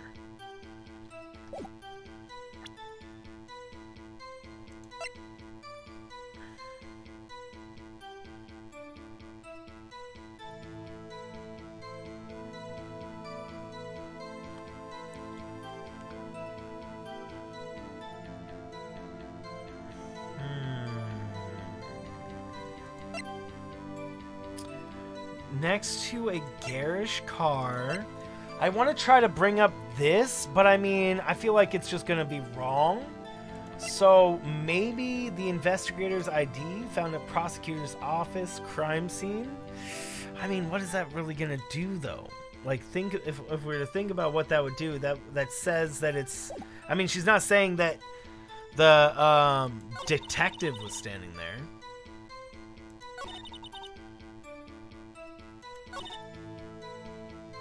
Dang, bro, this is tough.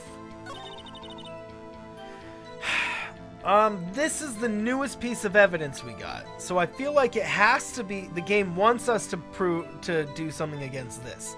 The murder was planned. The rubber gloves prove it. How?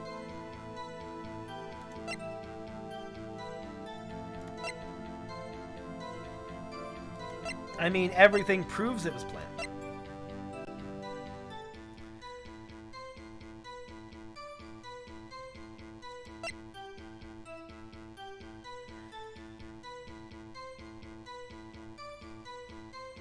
There's also more color. It's almost like that photo.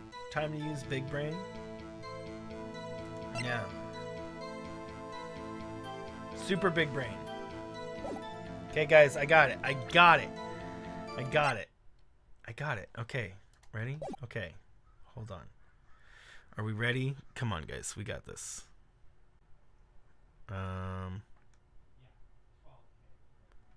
Okay, let's look at our evidence.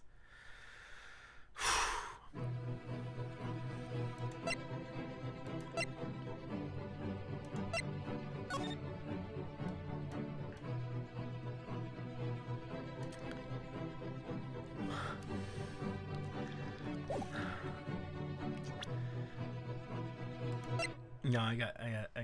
I got nothing. Guys, sorry.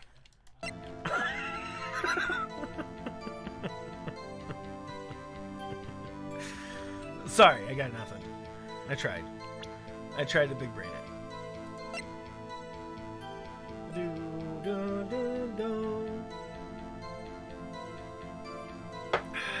Let's take a breather.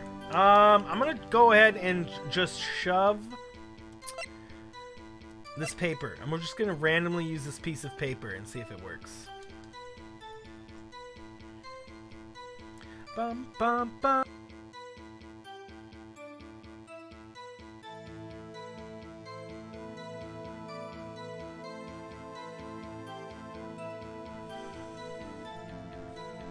Needed owl music.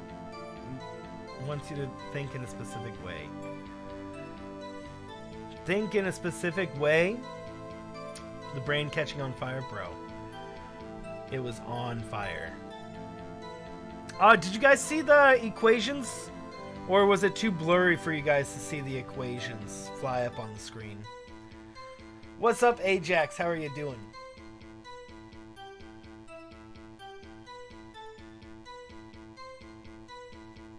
Dun, dun, do, do.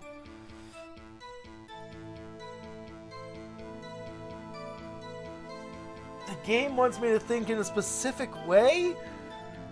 I can't do that, though. I can't do that. Think in what specific way? What's up, Ajax? In hindsight, it's going to be obvious, but I'm pre-hindsight right now, so... I don't know what this thing means, so I'm willing... I kind of want to just throw it at him just to see what if we get information on it. Because I don't know what it means. Why did he have this? 67S122. I have no idea what connection anything that is. 67S. That can't be, like, that's... I think that's just useless information right now.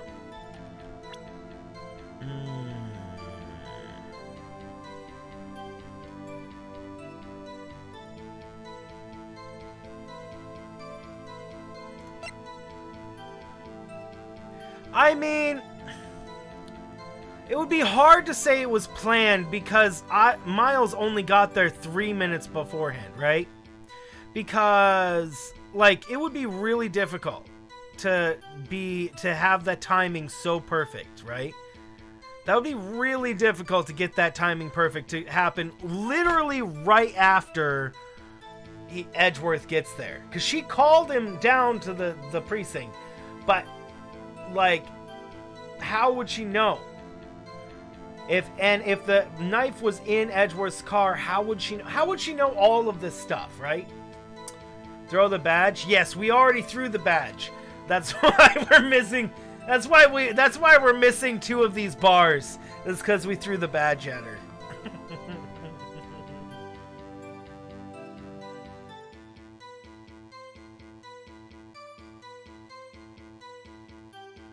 Crazy. Throwing the badge at her didn't work. It's like it doesn't work on anybody, but we did it anyways.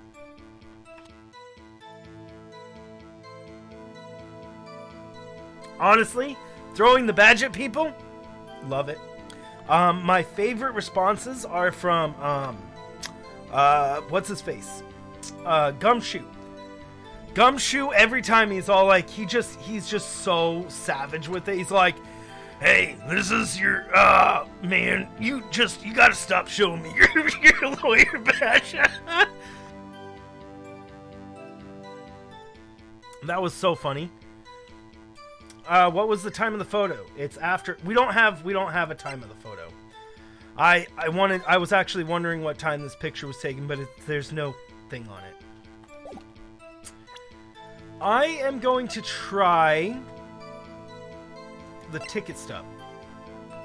It was wrong.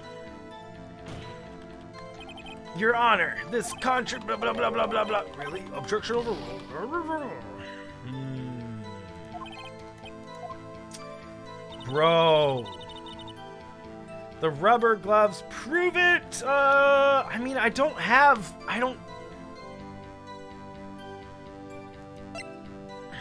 Usually in Edgeworth's toolbox. Maybe this is the one I use. Maybe I present Edgeworth's knife. Because, again, usually in Edgeworth's toolbox.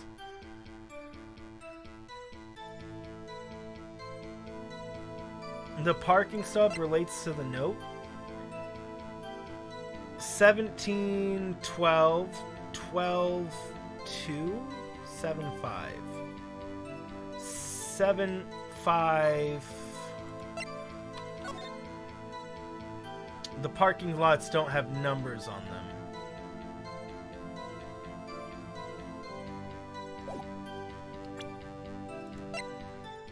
$12 to 12, 12/2? 12/2? 12 on the hour, like on the hour and the month of February? That doesn't seem, no, that's a stretch.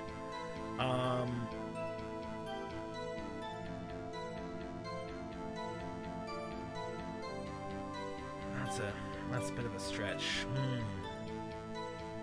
I mean, 12/2 could mean December 2nd or backwards and be February 12th. But the thing is that we have not heard about anything on February 12th, and we have not heard anything about December 2nd here. So, like, even the things that happened in December in the game happened at the end of December. There was nothing in the game, nothing happened during December 2nd. Or February 12th for that matter. We don't, neither of those things have happened for in the game. Because right now we're on like February 23rd, and then yesterday was the 22nd. Is the note upside down?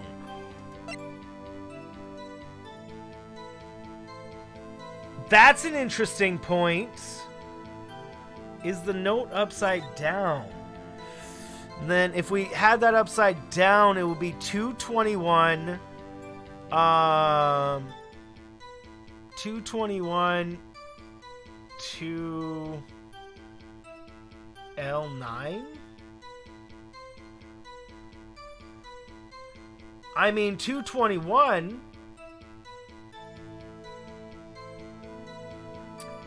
SL9?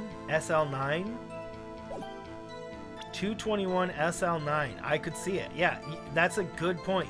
And 221 is exactly it. Yeah, so 221, you're right. Upside down. Vinny Raid! Hey! What's up, Raiders? How are you doing? What's up, Vinny, my man? Welcome, Raiders. What's up, Toxic Prime? Maddie, Dylan Thomas, Jaden, the original 151 himself. Guys, if you do not know who Vinny is, go check out that man, the myth, the legend, the freaking epic man of the man who was just doing, I just saw you streaming some Among Us, like Monday. I'm pretty sure that's what, yeah. My watch is correct. It almost always is. I think it was Monday, yeah. What's up, Mr. Luigi? Welcome. What were you guys doing today? Welcome, guys. So, just as a quick recap, so you guys want to know what's going on. Right now, we are playing Phoenix Wright, which is a lawyer game where we are a superb lawyer. No, we're actually a terrible lawyer. But we are doing it, and I'm doing all the voice acting for them. Bro, what is that? Guys, thank you so much for that. Oh, thank you so much, Jaden. Guys, get a hashtag in there for Jaden. Guys, what was Vinny playing today? What were you playing, bro? I've been Vinny rated. What's up, Cookie Mako? Welcome. Guys, thank you so much for the raid. What was going on today? How was the things? How was all of the things going? I would love to know. Tell me about how the stream was. I need to know these informations. While you guys are writing that, I'm going to go and explain what's going on here. We are a bad lawyer. We're a terrible lawyer, guys. We're like the worst lawyer in the whole world. But in any case, we're winning these cases, bro. Hey, there's cookies. So, what we're doing right now is that we have... Oopsie, where's my evidence? Where's my evidence? Oopsie. Hold on. Let's get back to this other one so I can talk about this. Hold on. Okay, we need to get to my evidence. Present. So we have this lady. This lady is convicted, is a murderer, right? She's a murderer. So this was taken right after the crime. She apparently stabbed some dude who is now inside this trunk, right? He's like bleh, right up in there. So, right now we got the dude got dunded, stabbed up in there, and this lady that we're talking to took that picture right after it happened. Now, the crazy thing about this is that the murder weapon is Edgeworth's, and the car that the murder happened is also Edgeworth. Who is the prosecutor of the case? He's the other lawyer. He's the slightly better lawyer than our terrible lawyer self. And what we're trying to do right now is find a contradiction within her statements that shows that we're trying to find a contradiction using the evidence in our statements, and we just came up with a really great thing of this parking stub is Edgeworth's parking stub. Says he came in at 221. We're trying to say that it was not that it was a contradiction and it could not have been planned. So we're saying right now 1221, and then the note here is this is upside down, and then this says 221 SL9 is what we're gonna do, and we're gonna try to contradict her with it. I'll give you guys, and then hopefully we'll get to show you what happens here. Let's see. Let's go to the end of this and try it. And then so something that makes this playthrough unique is I do all the voice acting for every character, and I try to do them as accurately as possible. Did you guys tell me what Vinny was playing today? I must know. Oh, I scrolled up and it did that. Okay, here we go. Let's try to present her with this. Wait, that doesn't make sense. No, that's not what we need to present her with. Your Honor, what do you think about the witness's statement? I'm not sure I follow. It clearly contradicts the I thought it's You don't sound very convinced, Mr. Wright. Objection overruled. Okay, let's actually go back to a save. I don't think that won any points with the judge. Pokemon Heart Gold Nuzlocke, bro. Guys, tell me, what was his team? What was his team? We gotta know. We gotta know. I'm gonna load up my last save, guys. No, I'm doing it. I'm doing it right now. I'm doing it. This is before we showed the badge, though. This is right before we showed the badge. All right, hold on. Then we this is where we presented her with this thing. We'll go through this whole part again and present her with this. Nuzlocks are cool. They're so much fun. I refuse to play a Pokemon game any other way than a Nuzlocke, just because I love Nuzlocke so much. Okay, let's present this. Roseboro was named after a donut. Oh, nice. And you witnessed this? You saw Miss Sky stab the victim with a knife. As I've already said, yes. I swear on my finest salmon swear lunch. I'm sure that's a fine lunch. Hey, what's up, Evie? How are you doing? But isn't that odd? Look at this photograph. This is the photograph you took the very moment of the crime, is it not? Then why is Miss Sky not holding a knife? Mr. Edgeworth, your thoughts? Objection. That had to be the weakest objection ever, Edgeworth. Yet it was still stronger than your ever feeble mind, right? What do you mean, Mr. Edgeworth? This photograph was not taken the moment before the stabbing. It was taken the moment after the stabbing. And how can you tell that? Blood spatter? Huh? See the dark crimson stains on the chief prosecutor's coat? But it's a black and white photograph. Yes, it's hard to see, but this could be blood. Well, Mr. Wright, I see no problem here. No problem. No problem. Except you. Mr. Wright, are you gonna just sit here and take that kind of abuse? You got a better idea? Objection! Wait! That contradicts what the witness said in her testimony. Namely, that she took the picture the moment she witnessed the crime. Well, it seems like I was slightly unclear. My apologies. That's it? No worries, Jaden. Have a great day. If you run out of lunch, you order seconds. Problem solved. If you don't like it, try ordering the jumbo-sized lunch and get from the get-go. Good advice. I'm not sure I understood it, but good advice. I didn't have time to stop her. Prosecutor Sky was cold calculating like a robot. Okay, so see, it does show her with the knife in her hand and the thing. How did she open up the trunk of the car? That's a question. She killed without pain or remorse. It was a premeditated murder. Premeditated? How do you know? Look at the chief prosecutor's hands in that photograph. Well, are those gloves? Surgical gloves made of thin rubber, most likely. Why would she have those on? Is in the sleeve? It is?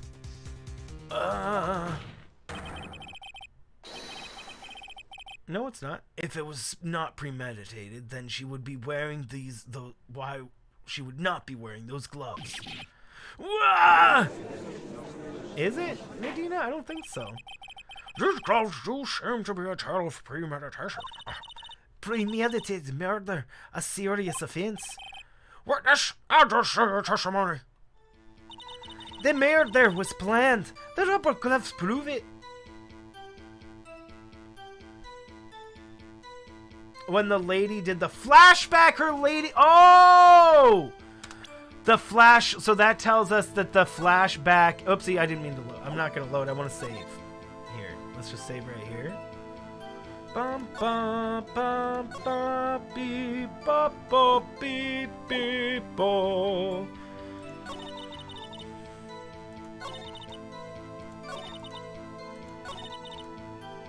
But how can I, so that just tells us that what she said is a lie. That she's lying.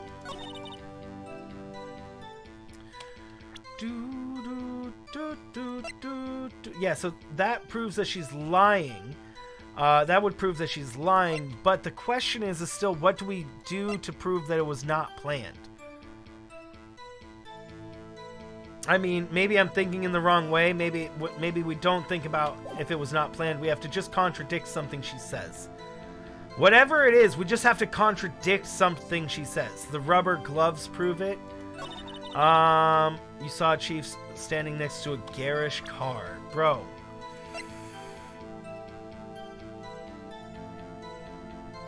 I do not want to do this just with any evidence whatsoever, bro. Just like just basic evidence. How do we go about this? I was trying to think of this. Would you like a hint? Yeah, sure, Ethan. Go ahead and tell us so we can move on. What's a good hint?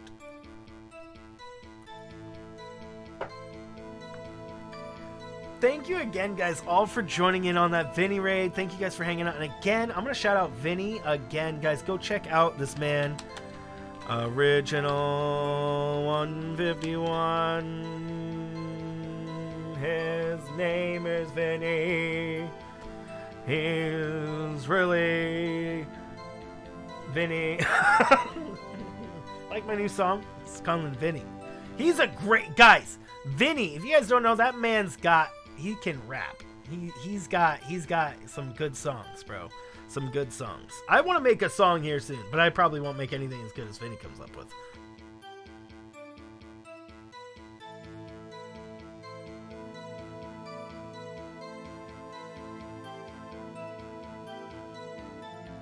He's got Bus Gang. I love Bus Gang. And then he's playing game, right, as well. Think about how if the killer would know how each piece of evidence was there.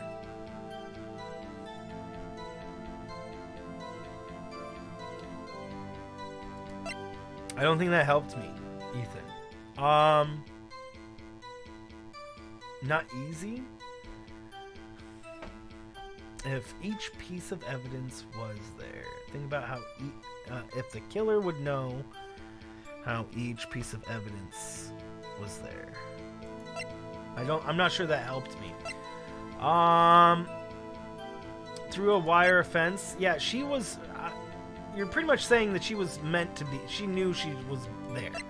She was intentionally trying to get the evidence in a way like this. It was set up. So, I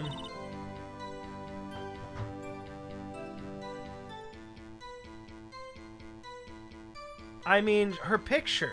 I guess in this sense, the picture is the answer. Where we just bring up the same exact picture we just did. Have I presented the floor plan? No. You think we should?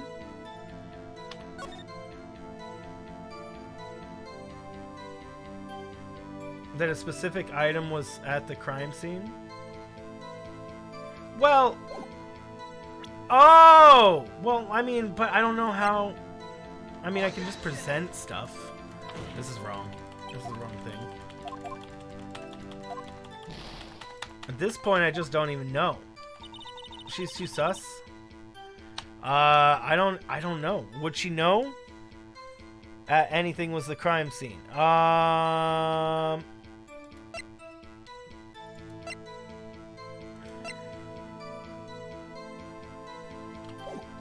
think that's just confusing me more. Through the wire fence. Dang, bro. Dang, this is tough. Where was... Okay, I'm just gonna... I guess I'm just gonna present like this. See if this works. This was not near her. That's wrong. I guess I'll just randomly try stuff because I just don't know. I don't know what the game wants me to think here. And I can't think like the game wants me to think. That's just not how I think. I don't think like the game developers ever. I never think like the game developers think. I know this because all the games I have ever played, I tend to break all of them. Because I play the game not at all like the game wants me to. So this is going to be very tough because the game wants you to only play in a very specific way. There's only one answer here. And we have to just think in a very specific way. Do I want a hint? Please, please. I'd rather get a hint and move on from this than just be stuck here for the next hour. Me just flailing helplessly.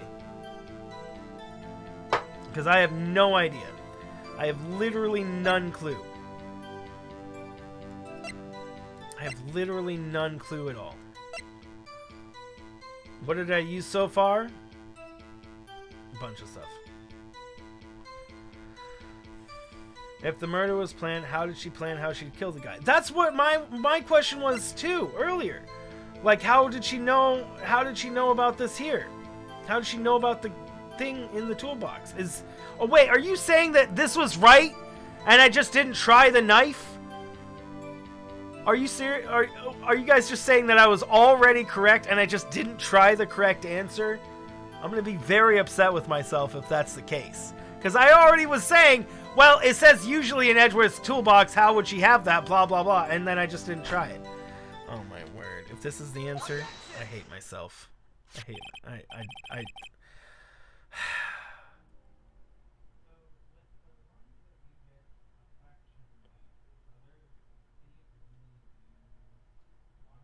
didn't try. I tried the parking stub, which I figured was just as good as the knife.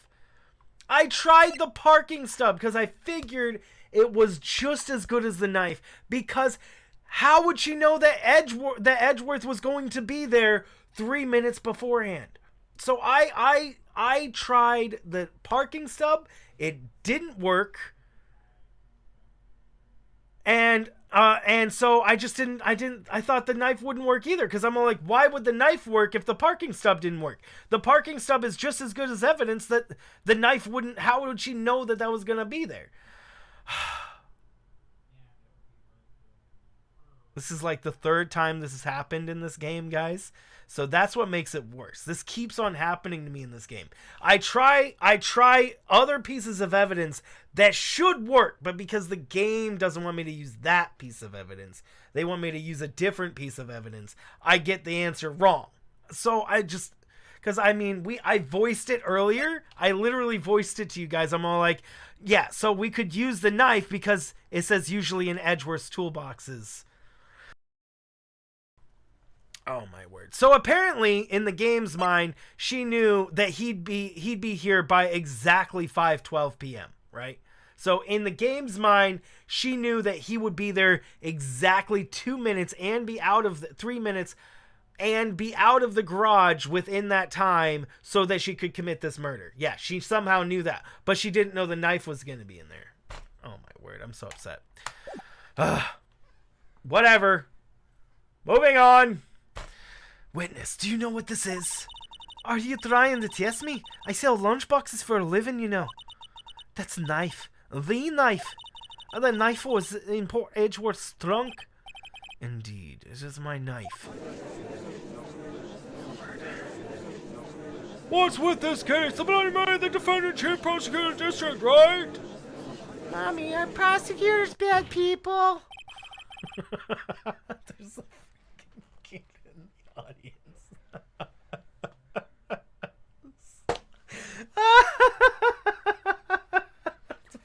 There's a freaking child in the audience. Or worse, that man was 40 years old. Oh, my word. The defense has a request. We ask that the witness provide an accurate testimony. What's that, rookie? That doll saying mommy is funnier. He's like a 40-year-old man. He's like, Mommy, what was our prosecutors are bad people? You thought it was Edgeworth asking that. It was clearly Edgeworth. Oh, my word. In your testimony, you stated that Lena Skye planned this murder, and that that's why she was wearing those special gloves.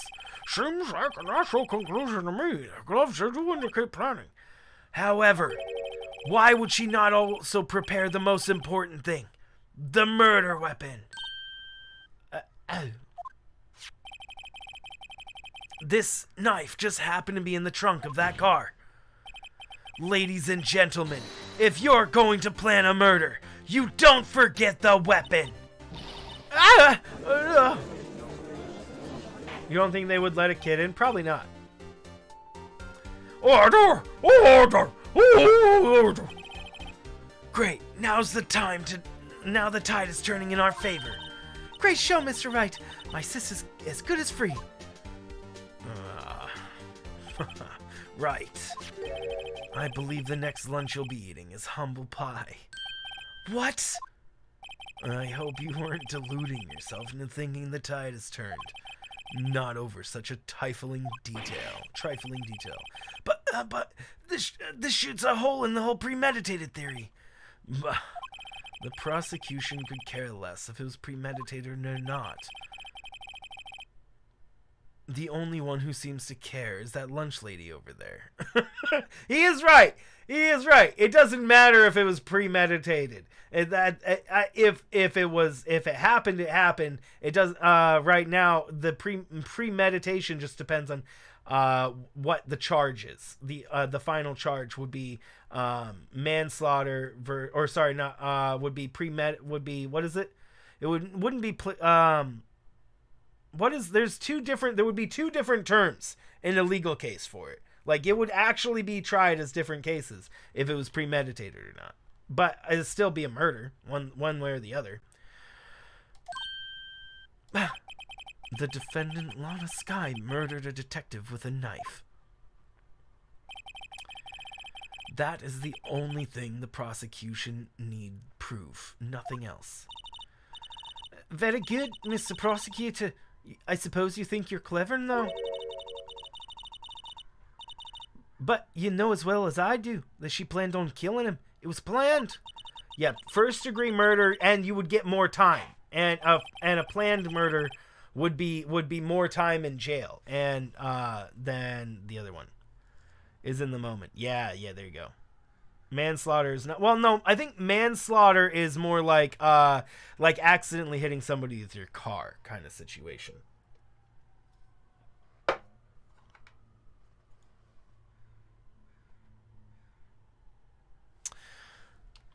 I believe I'd like to hear testimony again. Witness, please tell us what you saw, not what you thought. How dare you! My powers of deduction are not to be underestimated. Really now? Angel's deduction. Lana Skye intended to murder Detective Goodman. That's why she called out the victim all the way to the prosecutor's office. I'm sure the chief prosecutor had a grudge against the victim.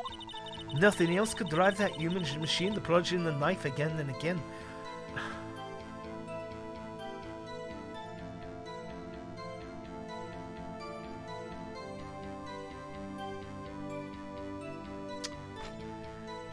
He was stabbed once.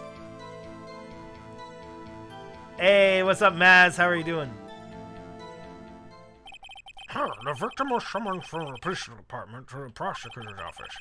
That sounds like a lot of premeditation, doesn't it? So, if I ordered a pizza, does that mean I'm planning to kill the delivery boy? In any case, the defense may now cross-examine the witness. That's a huge hole, because he was only stabbed once. Lana Skies, so we'll present the evidence, but I still want to get as much information as possible by pressing, so. You said that, but you haven't told us how you know. That's what I'm about to tell you, rookie. I believe she just said there was a mere prelude to the story she's about to tell. Try not to interrupt her again. F that, bro! Old rookie. Never interrupted storyteller. It's like pulling a bun out of the oven half-baked. Something's half-baked here, alright, and it's you. He was 33% stabbed 3 times exactly. Try not to confuse the defense witness. They're not very quick on their feet. Oh! Now why did you believe the suspect had intentions to murder the victim? Her action speaks for themselves. That's why she called the victim all the way to the prosecutor's office. You have no proof that Miss Sky called him there. You have no proof that she didn't?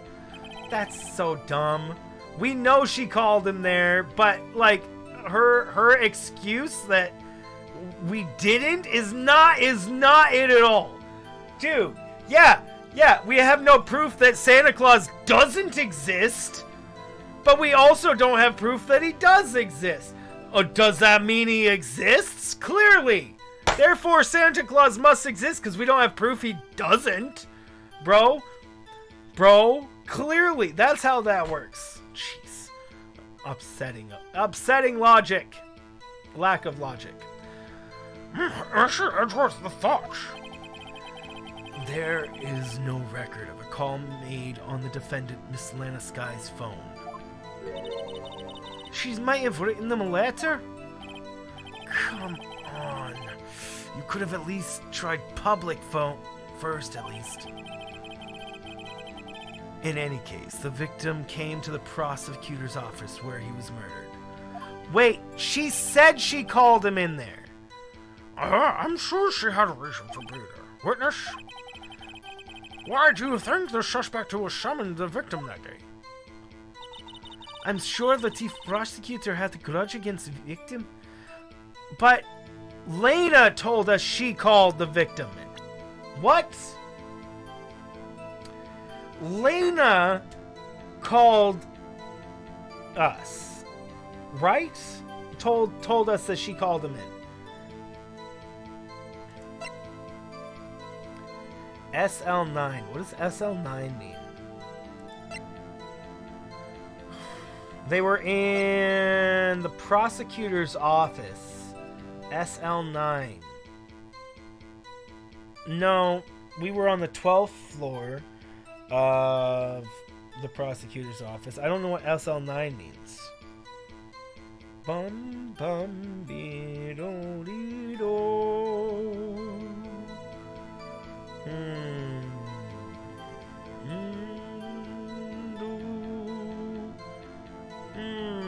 I'm trying to think. I don't think we necessarily have that yet.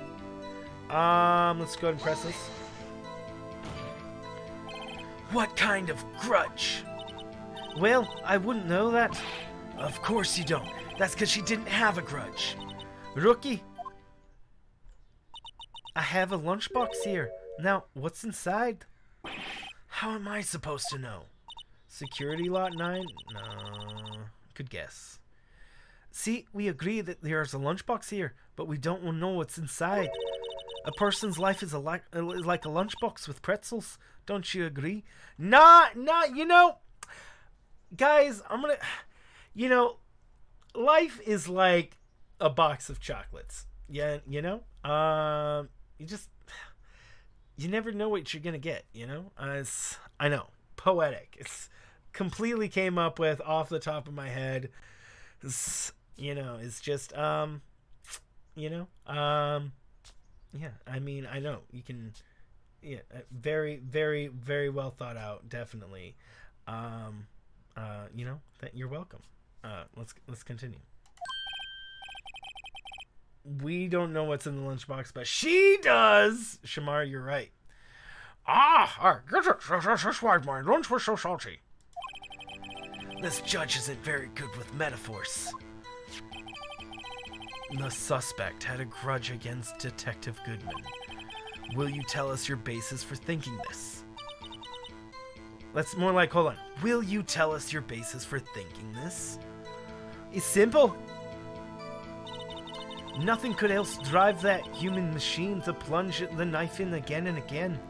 Okay, so this is where we'll bring up this. 1 knife wound. Should we press her first? Nah, just present the evidence. In case we, lose the ability to do this. You say she was stabbed again and again, but you couldn't have witnessed that. Are you testing me? Yeah, then I'll test you. With my most surprise. Oh my word! I'm afraid the moss is growing under our feet as we wait, Mister. What do you mean? I shouldn't have to explain this, but take a look. The autopsy report states the death was due to a loss of blood from 1 stab wound. Aha! Oh, you're right. Good show, Mr. Edward. What a hunk! He's my hero, really. What about my objection? No one noticed? Well, witness.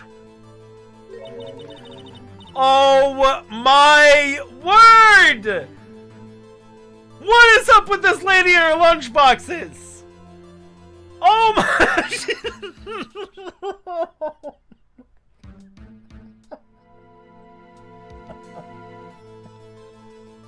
She's like the James Bond of lunchboxes, guys. She is like she probably has some sort of setup where she has she doesn't have a Q, she has a U, giving her just a bunch of just strange freaking lunchboxes to go out and sell, bro. She's just what the frick, bro? What the frick is up with these lunchboxes? Oh my word! You got the crime scene set, right? Oops. You got the crime scene set, right? Hold on. I'm losing the Scottish accent. Hold on.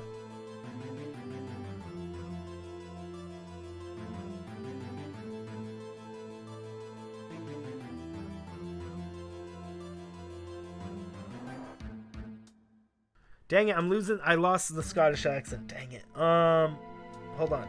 I'm trying to get it.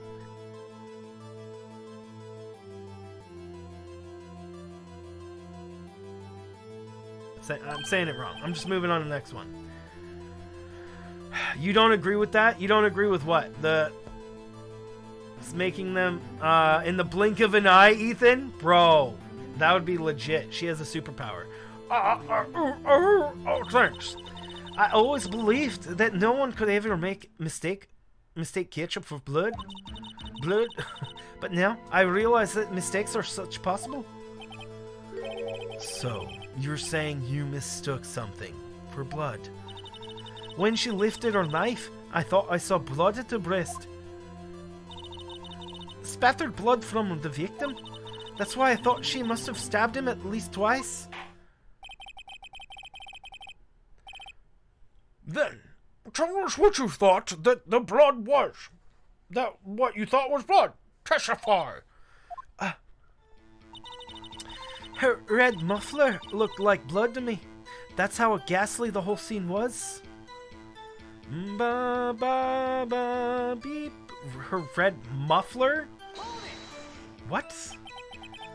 Her red muffler. Yes, like a scarf. The chief prosecutor always wears one around her neck. So she can easily be hanged at moment's notice, I suppose. She's right. No, she's not wearing it in the picture, I don't think. This guy was wearing a red scarf, wasn't he? But wait, isn't it odd that you mistook that for a patter of blood? Well... Well, people often mistake my beard for a bib. A judge with a bib. That's why this place feels like a kindergarten sometimes. Oh, got him! Actually, I think I saw some traces of blood on her chest. Yeah, you notice that she's not wearing that scarf here. And I'm going to show the picture that shows that she's not wearing the scarf. However, the autopsy is clear on this matter. There was only one knife wound. Apparently, Mrs. Starr isn't even sure of her own testimony. Mr. Wright, this is our chance. Chance for what, I wonder? Miss Starr has turned out to be the short-tempered as she looked when we met her. Challenging her abilities as a detective has really set her off. The short wick burns out the fastest. This is a scientific fact. I wonder, wouldn't it depend on the size of the candle? I mean, add more wax, and even a really short wick will burn longer. Huh. Obviously, more scientific testing is required. Lana Skye intended to murder Detective Goodman. That's why she called victim blah blah blah blah blah blah blah. Wait, what? Hold on, wait, whoa. Why did it give me the arrow? Oh wait, I don't know why I clicked it. Look at this picture though. Look at this picture. I just wonder what she's thinking, right? She literally gave us this picture, right? She literally gave us this picture and said, she said, oh, I thought that was blood on her shoulder. But now I think it's a scarf. She thinks it's a scarf she saw, guys. Bum, bum, bum, bum, bum. I mean, it's pretty ridiculous. I demand an explanation. The witness is clearly not suited for detective work. What? The suspect was not wearing a scarf or muffler of any kind when she stabbed the victim, and you've proved it yourself. And you've with this photograph. Huh? But that can't be. Only a professional lunch lady could be utterly clueless. Congratulations. Perhaps you finally found your true calling in life. Oh, sick burn! Sick burn, bro! Harsh words, but good.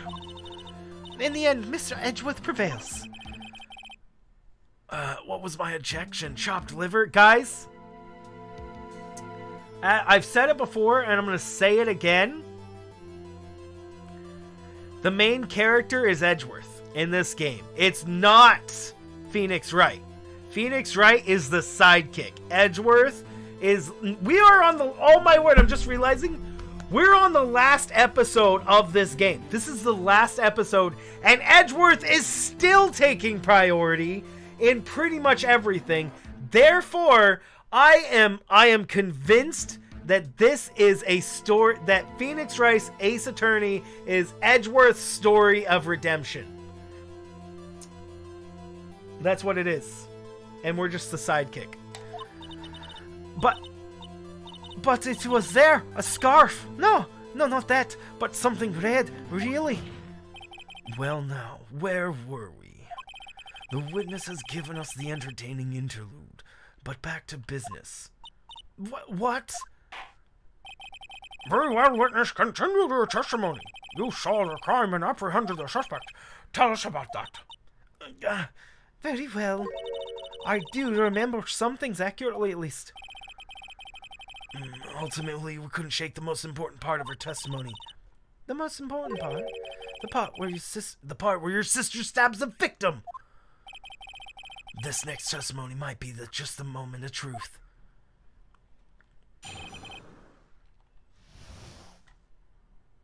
Apprehending the suspect. After the murder, the suspect attempted to run behind the partition off to the side. I quickly caught her, explained her rights to her, and arrested her on the spot. That's not possible. You were on the other side of the fence. Ah, yes, when I arrested her, she mentioned the muffler. That's when I had me confused in my earlier testimony. The chief prosecutor made to escape, but the angel starred. Resistance is futile. I changed your accent right at the end of that sentence. Oops. You're quite determined about this scarf, aren't you?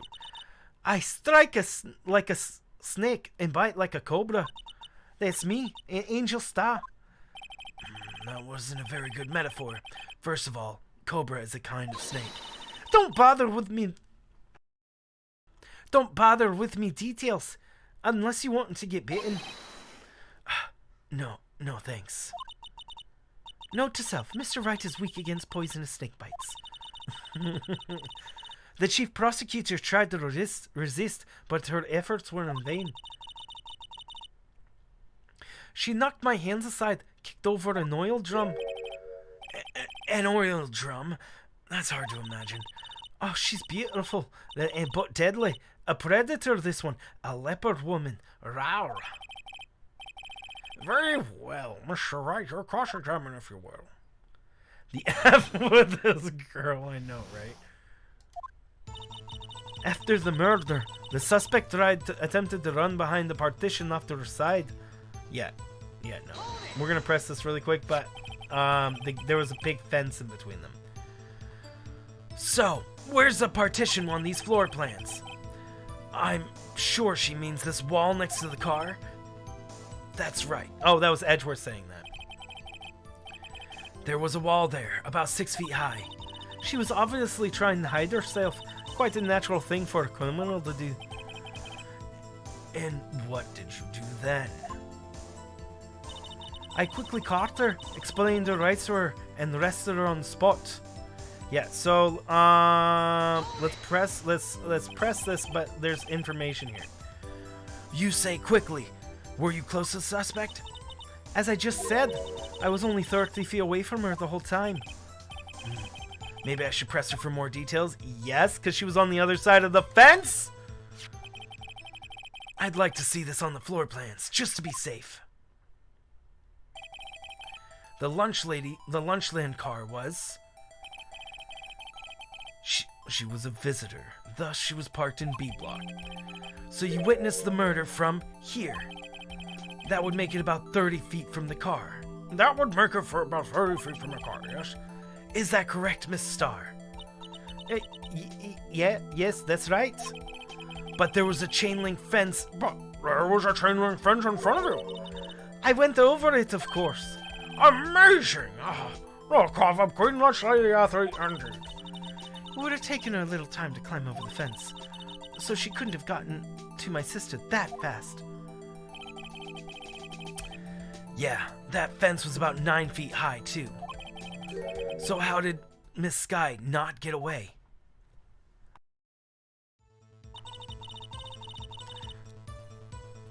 Yes, and when I arrested her, I mentioned the muffler. The judge is a simp, right? So we're just gonna accept that she climbed the fence with her lunch stuff? She mentioned the muffler, and what exactly did she say? If I remember exactly, I would have told you in my testimony. Cheeky. Anyway, all I heard was say with the word muffler. Just that one word. So, what you heard wasn't the suspect talking to you, but to someone else. Yes, the chief prosecutor was talking on their phone. Her phone. She can't mean. Ask further.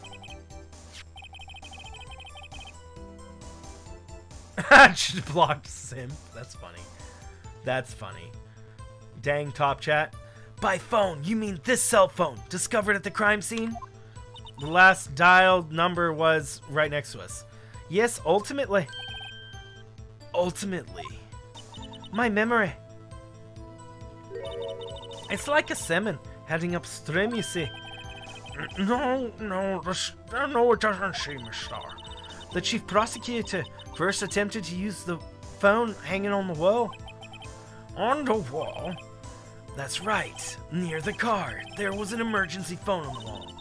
Apparently it was out of order. And so she used her cell phone? Indeed, the emergency phone was out of order that day. Good witnessing, witness. Good witnessing. Whatever happened to a good testifying? You should, of course, add that to your testimony. The things I do to please you, this rookie of defense attorney. Do. Yeah, but that's wrong. I saw it all. How she tried the phone but on the wall, but had to use her cell phone instead. Okay, let's press it really quick. We're going to bring up the cell phone because we know who she called. Do you think you could restate your testimony for the court? Aha! I was going to ask the same thing. I'll only say this one time, so listen close, rookies.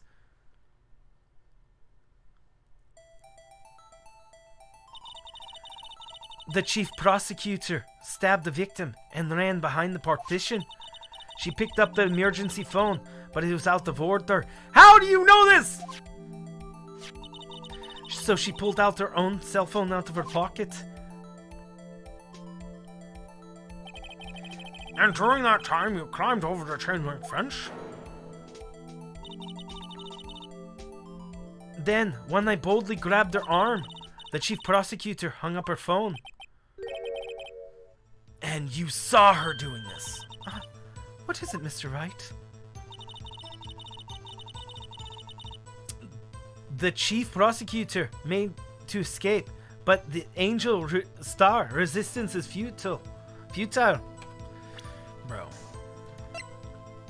Yes, so quickly here, the phone, I would like to make the phone call. She's hacking! She's hacking! Wall hacks! Okay, so here, the word muffler was made at the call to Emma. Wait, what?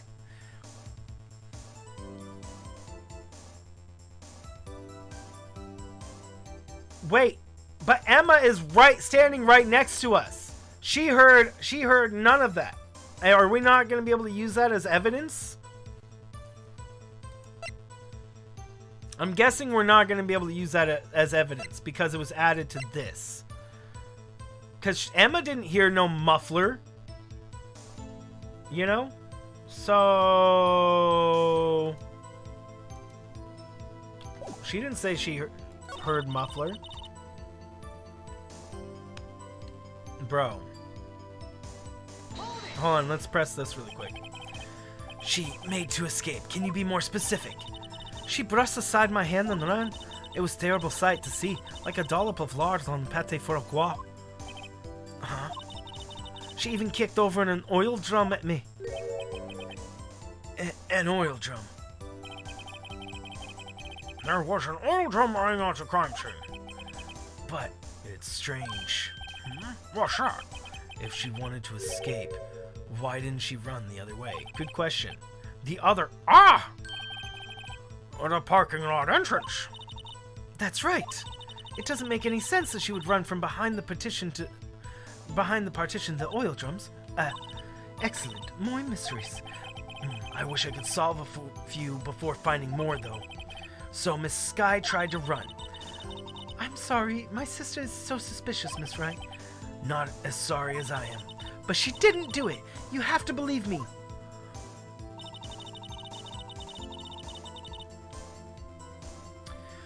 Bambi bo be do dee do bo dee do do. She's just saying stuff? I know. Okay, saw it all. That's a lie. So this has to be a lie. She says she saw it all. Let's present this. How could she have seen her try to use the phone on the wall? She just couldn't. So she's saying she saw her try to use the phone, then the victim came out, right? Or sorry, then she came out here, then she got over the fence. So I'm gonna say that this is bull with the parking lot floor plans, and then bring up the cell phone if that's the actual answer. Okay, that was it. Miss Starr, I have to conclude that you have a personal grudge against Miss Lana Skye. She is a prosecutor. The witness is a former detective.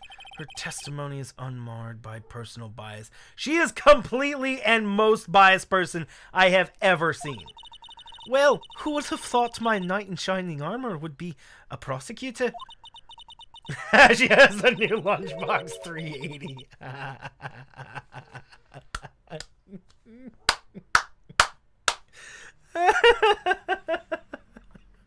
Oh, Shamar. You who? You who together with the chief prosecutor kicked me out 2 years ago together. Well, Miss Starr, this is a fatal contradiction with your testimony. How do you explain this? I don't know what you're talking about. Mess with me and I'll make you cough it all up. Let's look at the floor plans.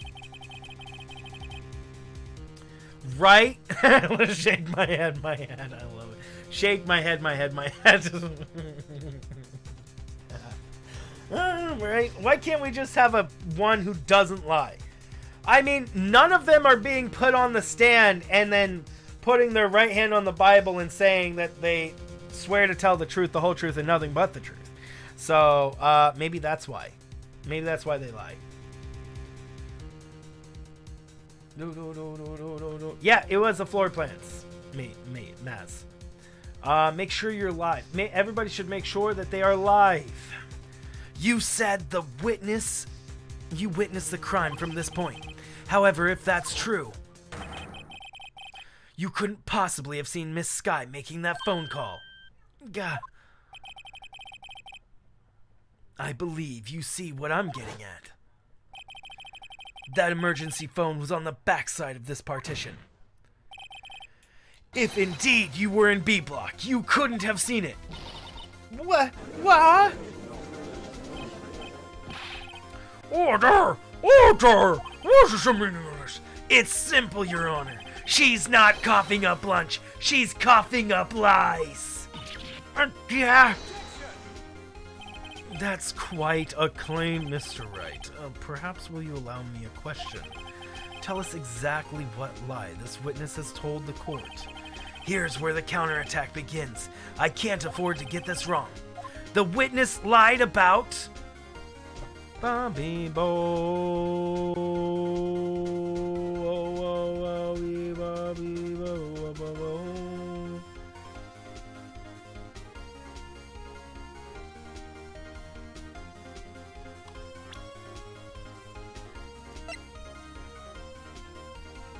I'm gonna say what she saw.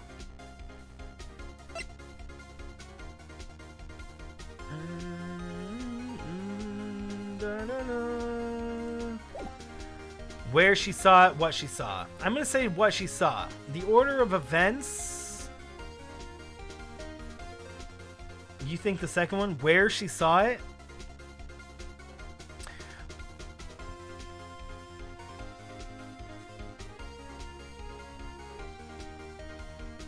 Did she even go over to the thing? Maybe the second one. Maybe she never climbed over the fence. Maybe she never actually climbed over the fence. I'm gonna say that she probably actually didn't climb over the fence. Because she said, I mean, she could have just seen it when she came back up. It has to be what she saw. Bum bum bum bum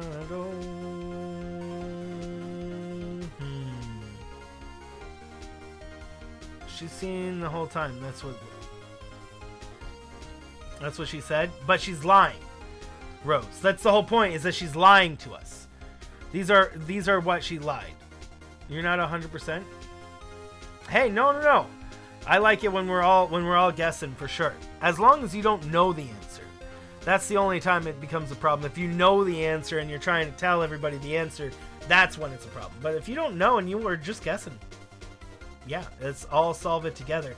What she saw, but I feel like she's, I feel like what she saw is accurate, because, oh well, no, she did say she saw the whole thing. She said she saw the whole thing, and yeah, so that's a lie, actually. What she saw makes sense. Yeah, let's do what she saw, and if it's not right, we'll go. She lied about what she saw. In other words, she didn't see Miss Sky using that emergency phone. Well, yeah, that's the obvious thing. But I was thinking there could have been something else, a part of it as well. It does seem hard to imagine how she could have. Very logical. Yeah. But I mean, like, what she saw didn't make the most sense. C? You're leaning towards number 2. C for what? What are you saying C for, Rose? We got it. It's right. That was the right answer, it seems like. We'll find out. What's the matter, Star? Cat got your lunchbox? Mr. Wright, I hate to bother you while you're celebrating your victory, but why would Miss Star lie like that? Huh? Why would she say that my sister had tried to use the phone, but it doesn't make any sense. Why lie about something so insignificant? Dang, so she's right. I mean, maybe she really did try to use her emergency phone. I see no room for doubt here. You ordered the patooey on rice, right? See this girl? Rose, if you know if you seem to know the answer, Rose, and if you know the answer, please be careful. I could see where being the, because I don't think, it seems like she was telling the truth and she just, as best as what she, well, no, that would mean that she's on the wrong place. I see it in your eyes. You haven't learned your lesson, have you? First time here? Okay, as long as you don't know the answer, feel free to keep guessing. We're going to try the second one now. Tell us exactly what the lie witness has told the court. Okay, so let's try the second one. Miss Sky tried to use the emergency phone, but it was out of order. What is significant about this fact? Nothing. Therefore, it'd be pointless for Miss Star to lie about it. Pointless to lie? I see. But say the witness did actually see Miss Sky using the emergency phone. It would mean Miss Star witnessed the crime from a different location. That was going to be my point. Right here. If she did, she had to be seeing it from the other side of the fence. A different location? Now that's a pointless lie if I ever heard one. Before you call my lie pointless, at least let me tell it. How he worded that. It makes him, it sounds,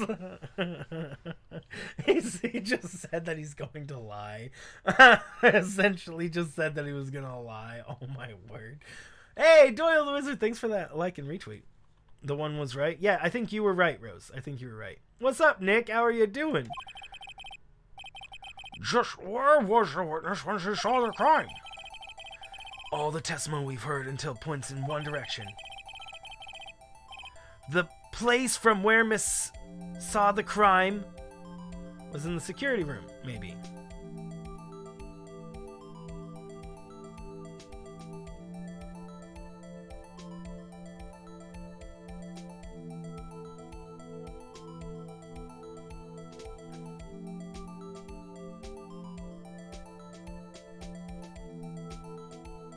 I want to say the security room. Let's see. This is the only place where she could have been. The security guard room? Indeed. The security guard room in the underground parking lot is well positioned. It's built on the second floor, so you can see the entire lot. She would have been able to see the emergency phone from there. But why there? There could have been so many other places she'd seen the phone. Her boyfriend was in there. Not in this case, Your Honor. The witness, not being part of the prosecutor's office, couldn't park in A block. The only place where she could have seen the crime and the back of the partition is here. I remember in your testimony you said you brought a lunch to your boyfriend in the security room. Yes? Hey, nice, Evie. That's really cool. Well, Miss Starr, how many years have I been getting the better of men to think that the table's to be turned? Today, a man has gotten the better of Angel Starr. Oh, my word. Order! Order! Witness! What have you... What have you done? You used to be a detective. You should know better. I'm not turning back. The guilty will be punished. And I'll do what I must to make sure justice prevails. The guilty. Is she talking about Miss Sky? Miss Wright, Mr. Wright, doesn't this strike you as odd? Why did Miss Starr lie? This doesn't make sense. I like how the whole point of that is that she was not lying about one thing, she was lying about something else. So, like, she was definitely lying, but it was just about what? She could have just said that she saw the crime from the security guard station. It wouldn't have changed anything. Exactly. This photograph tells all. It was the defendant who stabbed the victim. Well, no, she was saying that she was in that. Okay. So, she couldn't have taken this picture.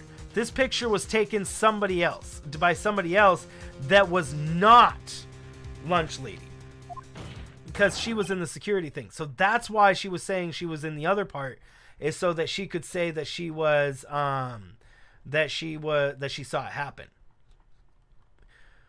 The truth still stands. It still stands? I disagree, Mr. Edgeworth. What?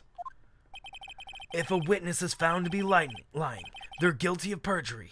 She knows this. She wouldn't risk that without a good reason. Bro, literally every single person that has been on the stand in this entire freaking game has lied. How many times? Over and over and over.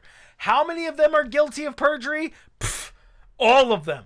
Literally every single one of them. Heck, I wouldn't be surprised if the freaking judge was guilty of perjury, because I sure know that the prosecutors are guilty of perjury. Moving on. So, tell us what her reason was, Mr. Wright. Me? Who else?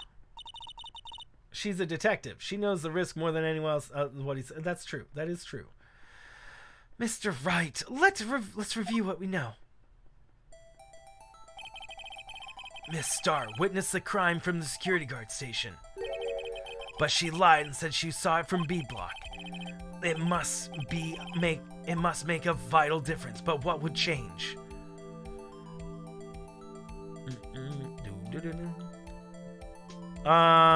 Distance to the crime, difference in lighting. Angle of view to the crime. That's the only thing. Yeah. Why the angle at which she saw the crime would occur? The angle? What do you mean? Well, security guard station is on the second floor, and she would have sort of more of a No, she wouldn't be able to see this! Bro, really? Bro, are you serious? She wouldn't be able to see it. It's 6 feet tall. Let's look at it, shall we? Let's look at this right here.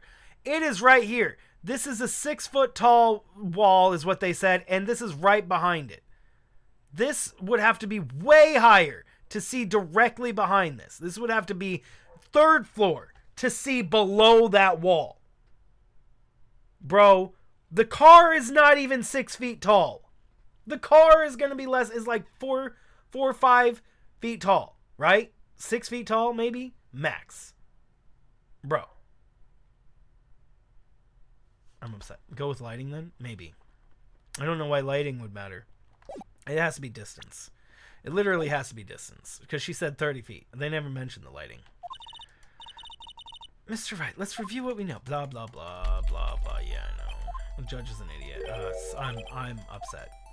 Okay, distance to the crime. Watch it be also wrong and you're right. It's lighting. Objection! My condolences, Mr. Wright. But one look at the floor plans and is quite clear. The distance between the crime scene and the guard station is 30 feet. I don't see how that would change. What she saw is not in question here. What matters is the time it would take her to reach the scene of the crime. That's what. There you go. Nah. Miss Starr, you witnessed the crime from the security guard station. Now, how long did it take you to go from there to the scene of the crime where you arrested Miss Sky? Duh. Well, witness?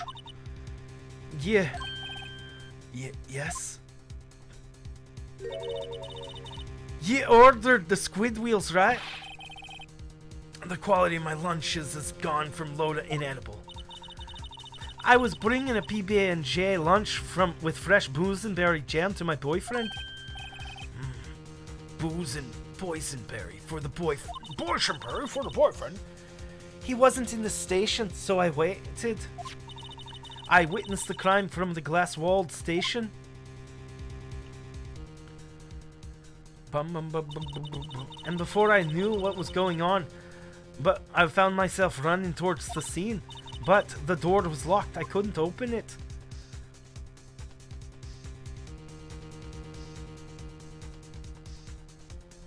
No. That's why I had to go through the visitor parking and bleep buck. It's quite a detour.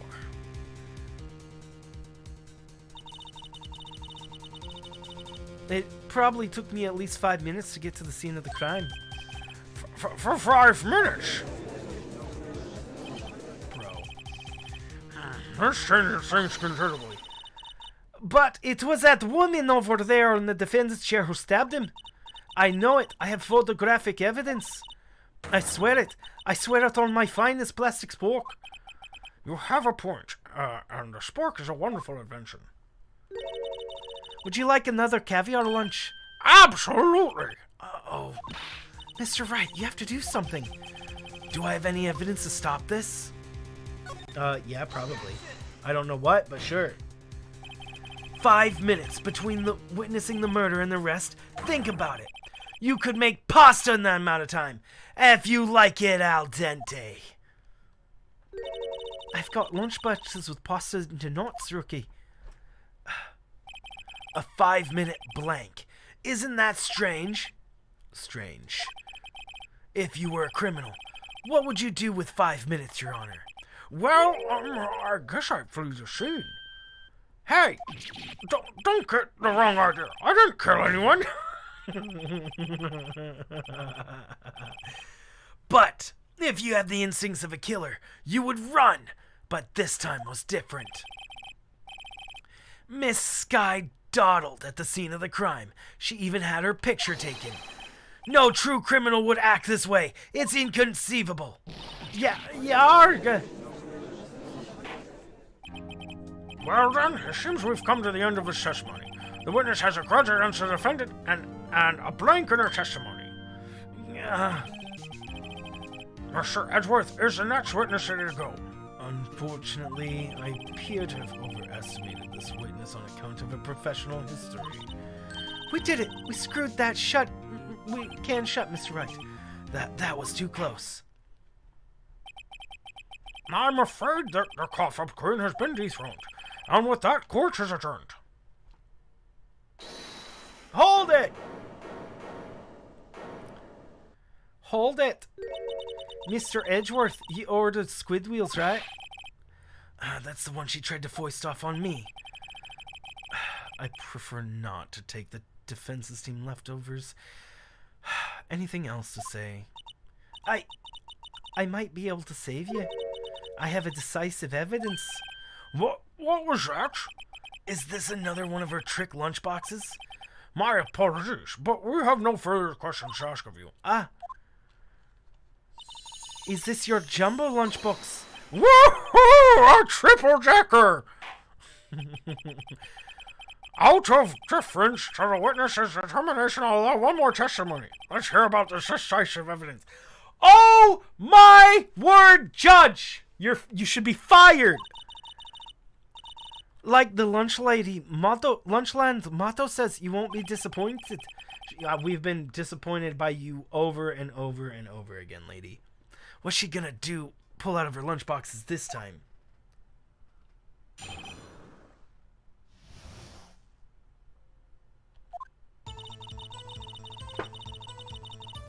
It's too easy to buy. I know, right? I should have mentioned that those 5 minutes when I was looking at the crime scene. And now the matter of the victim's shoe. Did I bring this up? 2 types of blood were found on the shoe. One was, of course, the victim's. The other blood type matched that of the defendant, Lane Sky. This shoe proves it. It's flawless, decisive evidence. Why does she have a shoe? What? There was blood found on that shoe. Try Lunchland for all your lunch and decisive evidence needs. Why does she have the shoe? Witness, what's the meaning of this? Why is this the first time I've heard of this evidence? Simple. As I've already said, I don't trust you with evidence, Mr. Edgeworth. That's why I took the liberty of investigating this myself. And you had blood tests performed. Didn't I mention? I have 3 boyfriends in forensics. No, that's a lie. She said you only had 3. She only had 3 boyfriends total. Night, Maz. In any case, Your Honor, I cannot accept this as evidence. What? You must know the 2 rules of evidence law. Rule number 1. No evidence shall be shown without the approval of the police department. In other words, the shoe is illegal evidence, at least for the time being. What? How much evidence has been shown over the past 4 episodes that were not approved by the police? What? I am so confused. There's so much evidence that has been used in the trials in the previous 4 episodes that were not approved by the police. I am so confused here because this is the first time I'm hearing about this. Is that right, Mr. Wright? It seems so. Edgeworth sure is celebrating. Not so fast, Edgeworth. Don't forget, I used to be a detective, as I mentioned previously. The shoe has already been tested by a member of forensics department. No. As you can see, it was approved by the police department as of today.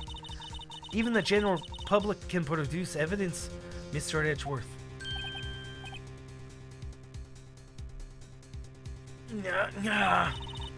Is that right, Mr. Wright? It seems so. Edgeworth is looking pretty sullen. You could say at least study some evidence law, really. The prosecution complains notwithstanding a piece of evidence has satisfied the first rule of the evidence law. However, there seems to have yet another count against the witness. Anything to ensure the guilty are properly judged? Bro. Very well, Mr. Wright, you may cross-examine the witness. Decisive evidence. How did you get the frickin' shoe? I should have mentioned that 5 minutes when I was looking at the crime scene. And now, the matter of the victim's shoe. Did I not bring this up? No, you didn't! Okay, let's press this first. Why did you lie about those 5 minutes? I guess you could say. I just wanted people to look at the results. The results? Again, the shoe, obviously not in a bag. I know, right, bro? How many times do I have to say this? I saw the chief prosecutor stab the victim before my very own eyes. Compared to that, a 5-minute blank means nothing. Then why didn't you just tell the truth? Don't make me laugh. We're dealing with the most untrustworthy, vile lot of known as prosecutors. Falsified evidence, arranged testimonies, erasing and manipulating evidence. When you fight monsters, you need to use every trick in the book. You meaning you're doing the same thing? This when the suspect is admitting she did it? But False testimony is the most despicable crime of all. Let's get this over with. and just keeps on doing it over and over. And now the matter of the victim's shoe. Did I not bring this up? No, you didn't. And you found the shoe at the scene of the crime. I detained the chief prosecutor and notified the police department. I wanted to make myself useful while waiting for the police to arrive. So, like an ill-trained poodle, you snuck off with the shoe. I was afraid someone would erase the chief prosecutor's crime. The shoe was my secret weapon if that should happen. See, this fashionable basket I have here. It carries more than lunchboxes, gentlemen. I'm happy for you and your lunchbox, really. In any case, you remove valuable evidence from the scene of the crime. Now tell us what you did next. 2 types of blood were found on the shoe. One was of course, the victims. The other was matched that to the defendant. And it's still happening. Welcome, Shamar. So, you brought it to the forensics department. If you're going to submit something as evidence, you need to be in court to prove it. To do that, evidence must be analyzed by a forensics expert. And she got away with her little coup because she used to be a detective. The shoe does appear to have blood stains on it. Well, that man was stabbed after all. And the blood belonged to the victim, Detective Goodman. As I said, there were 2 types of blood found on the shoe. And the other blood type matched that defendant, Miscellaneous Sky. You can't say for sure the blood belonged to the defendant with a blood test. You claim to know something about blood tests, Rookie. Huh? Well, speak up. Well, blood comes in 4 types, A, B, O, and AB. However, you can't tell from a blood test whether a murder was committed in cold blood. That's just a figure of speech, Mr. Wright. Actually, we can differentiate between millions of types of all blood tests out there, which means we can more or less narrow any sample of blood down to just one person. Or so I hear. That's pretty specific. If I had a little more time, I would have gotten DNA test results.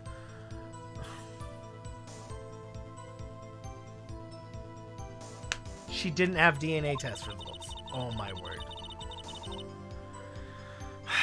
But they said there's very little doubt it could be anyone but Miss Lena Skies. So the suspect was found on the blood. That ties her directly to the death of Detective Goodman.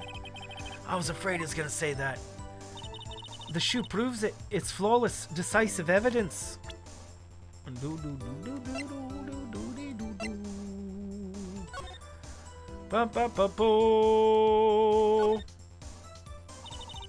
This blood, it's my sister's, right? It appears so. Lena's right hand was bandaged when I saw her in jail. She must have cut herself at the time of the crime. Poor sis. What about her arm? Ah! There's blood here too!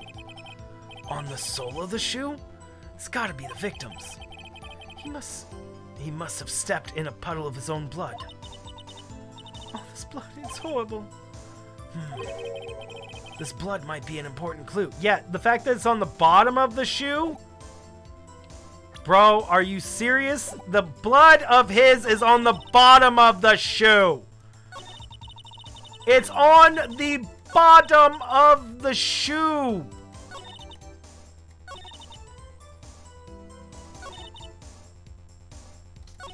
Meaning, if it is her shoe, she stepped in blood.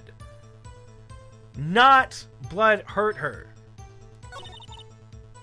I'm going to bring up the... Well, hold on. Let's press this really quick. And then we'll bring up the shoe. I can't let this evidence go through without a fight. You ordered the peppered fish guts, right? Oh my word! It's disgusting. Some like it hot, Mr. Wright. Some like your client. It's in enough hot water to make a whole vat of soup. Mr. Wright, do you or don't you have a problem with the shoe? Problem. This is critical. Is there a problem with this victim's shoe? There's a problem. If I'm not imagining things, I'd say there's one critical problem with this evidence. A clear contradiction. That gleam in your eyes. You're still young, Rookie. I'd give you a peppered fish gut now. But you couldn't take the heat, could you? Let's hear what Mr. Wright has to say. What is the contradictory evidence about the victim's shoe? Show us the problem with this evidence. No! I wonder if you noticed. Okay, it still worked. Whew. There's blood on the bottom of the shoe. Don't mess with me, Rookie, or it'll be your blood on the bottom of my shoe. A threat in court. Wow. Indeed, there is quite a bit of blood on the bottom of the shoe. Makes sense. The victim was stabbed with a knife. What could be contradictory about the blood on the bottom of the shoe? What? Dude. She's not even wearing the same shoes!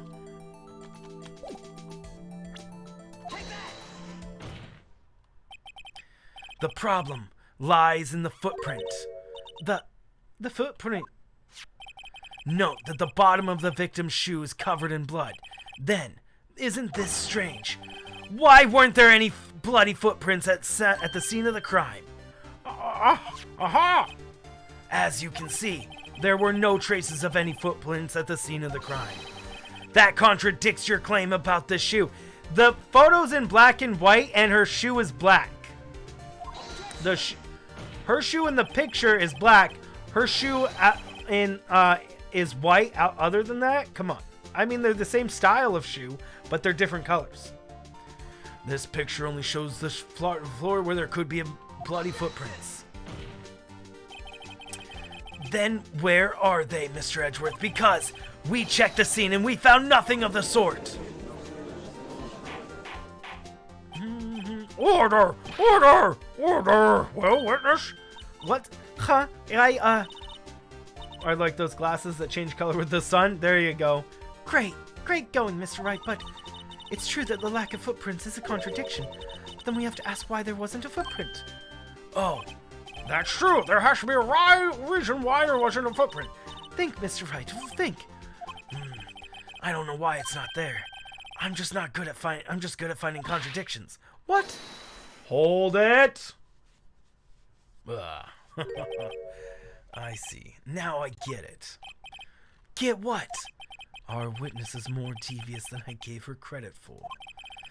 We were hoodwinked to the very end. But she slipped. There's one vital hint to the truth in her testimony. What are you talking? Back to when she told us about apprehending the suspect. The chief prosecutor tried to resist, but her efforts were in vain.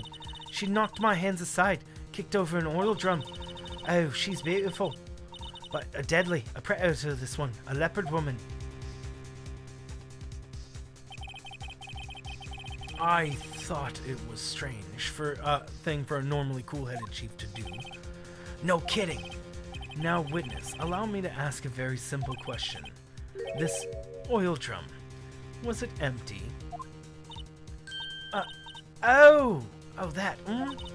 I'm not sure I like your attitude, Mr. Edgeworth. Though apparently you're not the slowest conveyor in the belt in the lunchbox factory.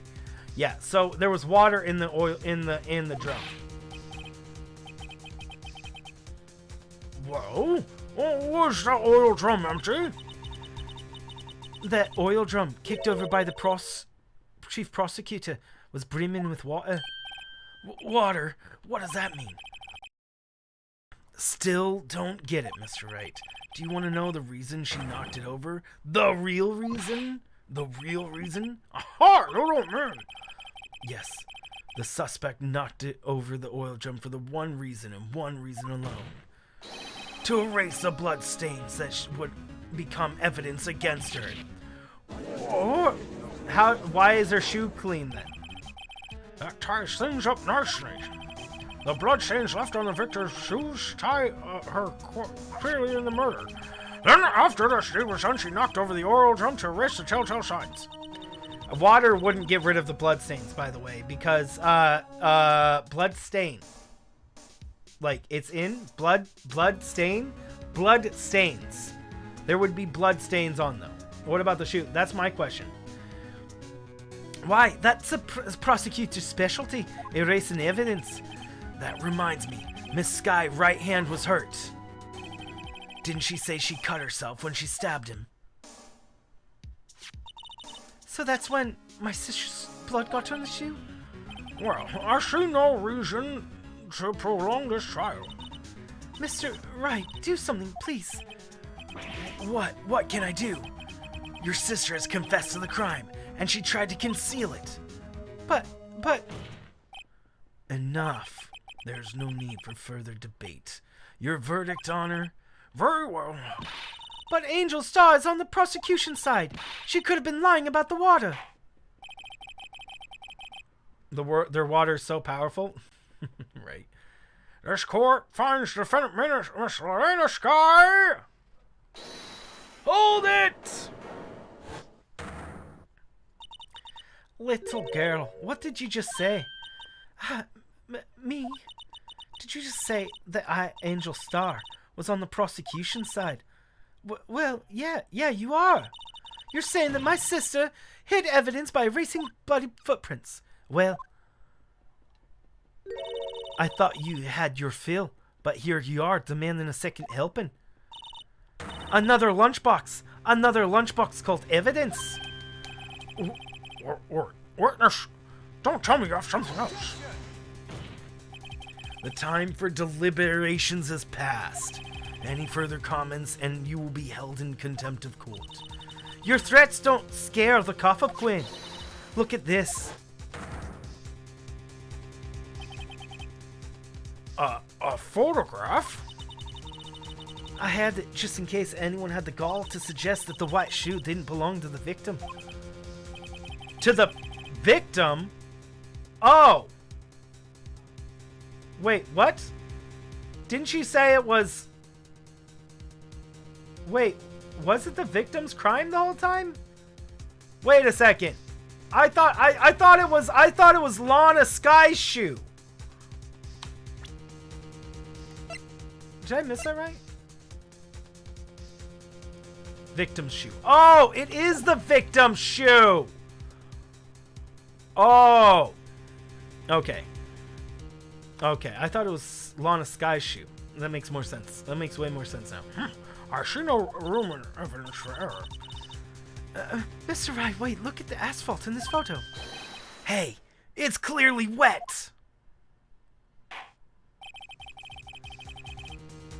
Erasing the last trace of course from his own mind. Immediately after murder, the crime scene was washed with water.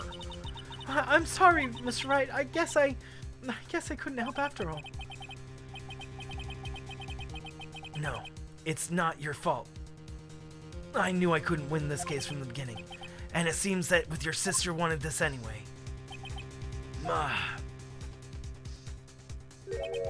I'm sorry, Mia. Right. Wet or not, don't be so quick to throw in the towel. Get yourself up off the asphalt and take another look. Don't give up. Not to the bitter end. This is the last piece of evidence. Very well. This time I'd like to declare a verdict for good. Objection! Your Honor, wait! What is it with you people? Can't I hand down my victims in peace anymore? Verdicts in peace anymore? Whatever it is, can it wait? No. No, it can't, because then it would be too late. Look at this photograph, the last one submitted. This trial isn't over until we give each piece of evidence proper consideration. So, right. Are you saying there's a problem with this latest piece of evidence? Yeah. I'll think later. Yeah, there's a problem. Right or wrong, I've got to go ahead with this. I suppose since we've come this far, we should give every claim a fair shake. Very well, Mr. Wright. Show the courts the problem in this photograph.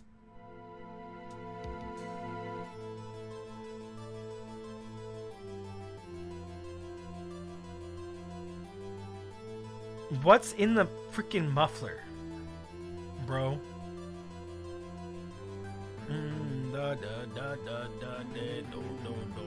I mean, he couldn't have stepped in it. I mean, okay. What's in the tailpipe? That's what I was wondering. What's in the tailpipe of the car? That is problematic. That is problematic. I'm gonna have to go with whatever's in the tailpipe. Because let's think about the sequence of events. Okay, so if he got stabbed, put in the car, blood washed over, shoe fell off. After, I guess we could say that he stepped in his own blood prior to his shoe falling off. The stab wound, maybe. Pick the pipe or the floor? The floor. Order of events, the water being there. I think we'll go with the pipe first and see what happens there. The problem in this photograph is here. What's this? There's something poking out of the car's muffler. Wait just a moment, Miss Edgeworth. She did say muffler earlier. I wonder what this whole muffler thing has to do. Your Honor, you just said muffler. However, I see no trace of a muffler or scarf of any kind in this photograph. A muffler is also part of a car on a car or motorcycle, Your Honor. Just think of it as part of the exhaust system. A pipe. Ah, I see. Okay, I see. So dumb. What's that suspicious cloth looking out of the car's muffler? So what if there's something sticking out the muffler? What does that have to do with this case? Nothing. Absolutely nothing. Well, obviously it has something to do with it because you don't want us to look at it. sorry, Miss Star, but it's not going to be that easy. In fact, you've already told us why this is important to this case. You said as much in your testimony. What? Let's hear what Mr. Wright has on his mind.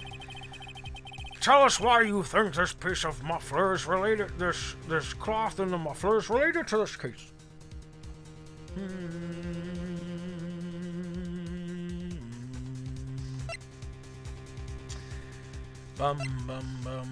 To wipe off blood to wipe off the fingerprints. It's a handkerchief to wipe off fingerprints. Fingerprints. I should save. I can't save. That's the only thing that makes sense. It's a handkerchief to wipe off the fingerprints from the knife.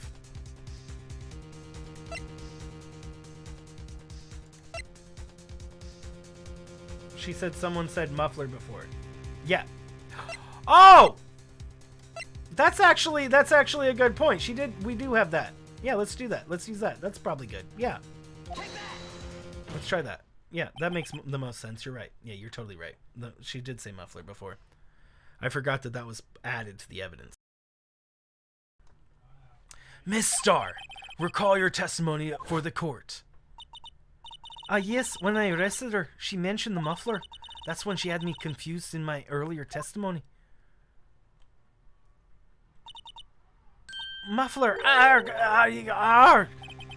Could it be that the muffler you heard mentioned was actually this exhaust pipe?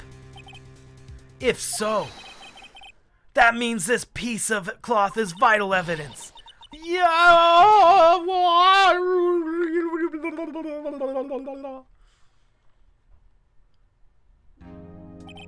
Well, it seems we'll have to suspend the proceedings. Suspend? I find myself wondering about that piece of cloth. If I leave any question unanswered here, all we have to do, we do a disservice to the law. You do a disservice to the law by being a judge. Have the crime scene inspected at once, and bring me that cloth. The verdict will wait until after we've seen all the evidence. Agreed? I suppose so. Phew, that was close. But we made it, at least for now. The court will adjourn for a 30-minute recess. At lunchtime, after all. He's still hungry? To be continued. And we will save it there for today because we're already 3:30 in here. We will continue this lovely game tomorrow. Hopefully maybe even finish it, but it could go up to 3 days. And this is actually day 2, so we could have a whole nother day on it. So this is a little painful. I know, right? Brozosaurus. Broason. Bro, I tell you. Whew, you guys want to do a raid? Okay,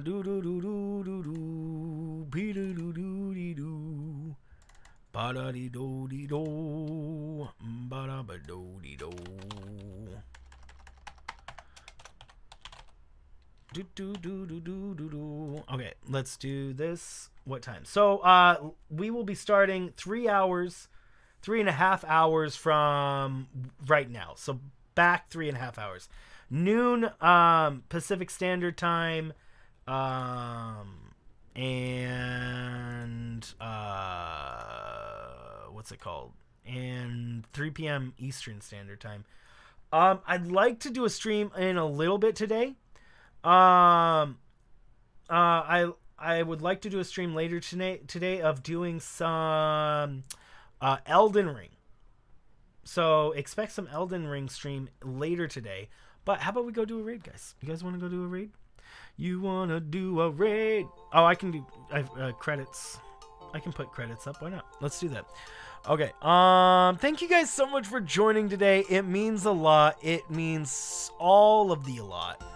Do do do do do do do do do do do. Do do do do bum ba dee do. I want to give a shout out to Vinny, who gave us an awesome raid earlier. Let me do channel original 151. Original 151. Original 5. Ba, ba, ba. Oh my word, guys. Look at it. Bum ba da ba be ba da ba ba be do. Can't wait, guys. You should all check out Kat as well later tonight. She's gonna be doing some VR. Ba da ba ba ba da dee doo doo do.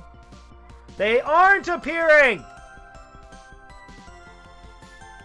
Well, all my diamond tiers.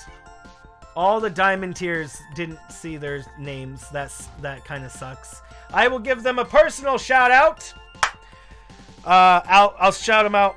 We got Owlero, BumbbleKitten, Jarett Parsons, XTigerXLoki, and Sims. Thank you. And maybe Fiona Egan. Fiona, I think, is still a diamond tier member, guys. I think. I have now for several months on the diamond tier list, there's one person that it says channel deleted. And it's still been there. And then Fiona said she's still being charged. So I think Fiona is still a diamond tier member. So I need to get her on the credits and things. If she is, I don't know.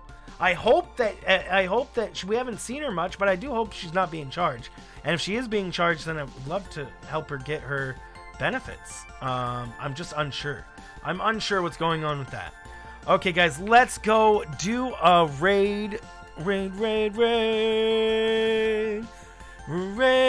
Do a raid 2 day. Who do we go and raid? We raid. I don't know who to raid. We do not have actually many people on.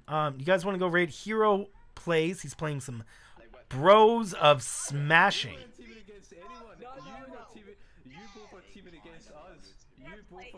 You both had a game set plan. You guys want to go raid a You play all the time, team games and all that good stuff. Or Super Mario 64. You guys choose. Super Mario 64? Never mind. Let's go raid Hero Plays. He's the only person I got on. Let's go do a raid. If you guys don't know what raid is, we're going to do a hashtag kink raid over to Hero Plays. Oh, let me spell his name right. Hero Plays. And again, later tonight, guys, I think I'll be doing a raid to... I'll be doing a stream of Elden Ring. Probably pretty late and go pretty late into the evening as well. So be sure to check that out. And if you guys like this, then that'll be awesome too. Thank you guys again so much for joining. Thank you for those extreme donos from the Vinny Raiders. Thank you again, Vinny, for the raid. Thank you again, everybody, for joining. It means a lot. It means a lot. And I hope that you guys have a fantastic day.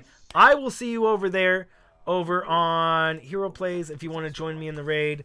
And yeah, I'll see you guys either later tonight or tomorrow. Until then, stay amazing, sleep well, and to freaking Lou.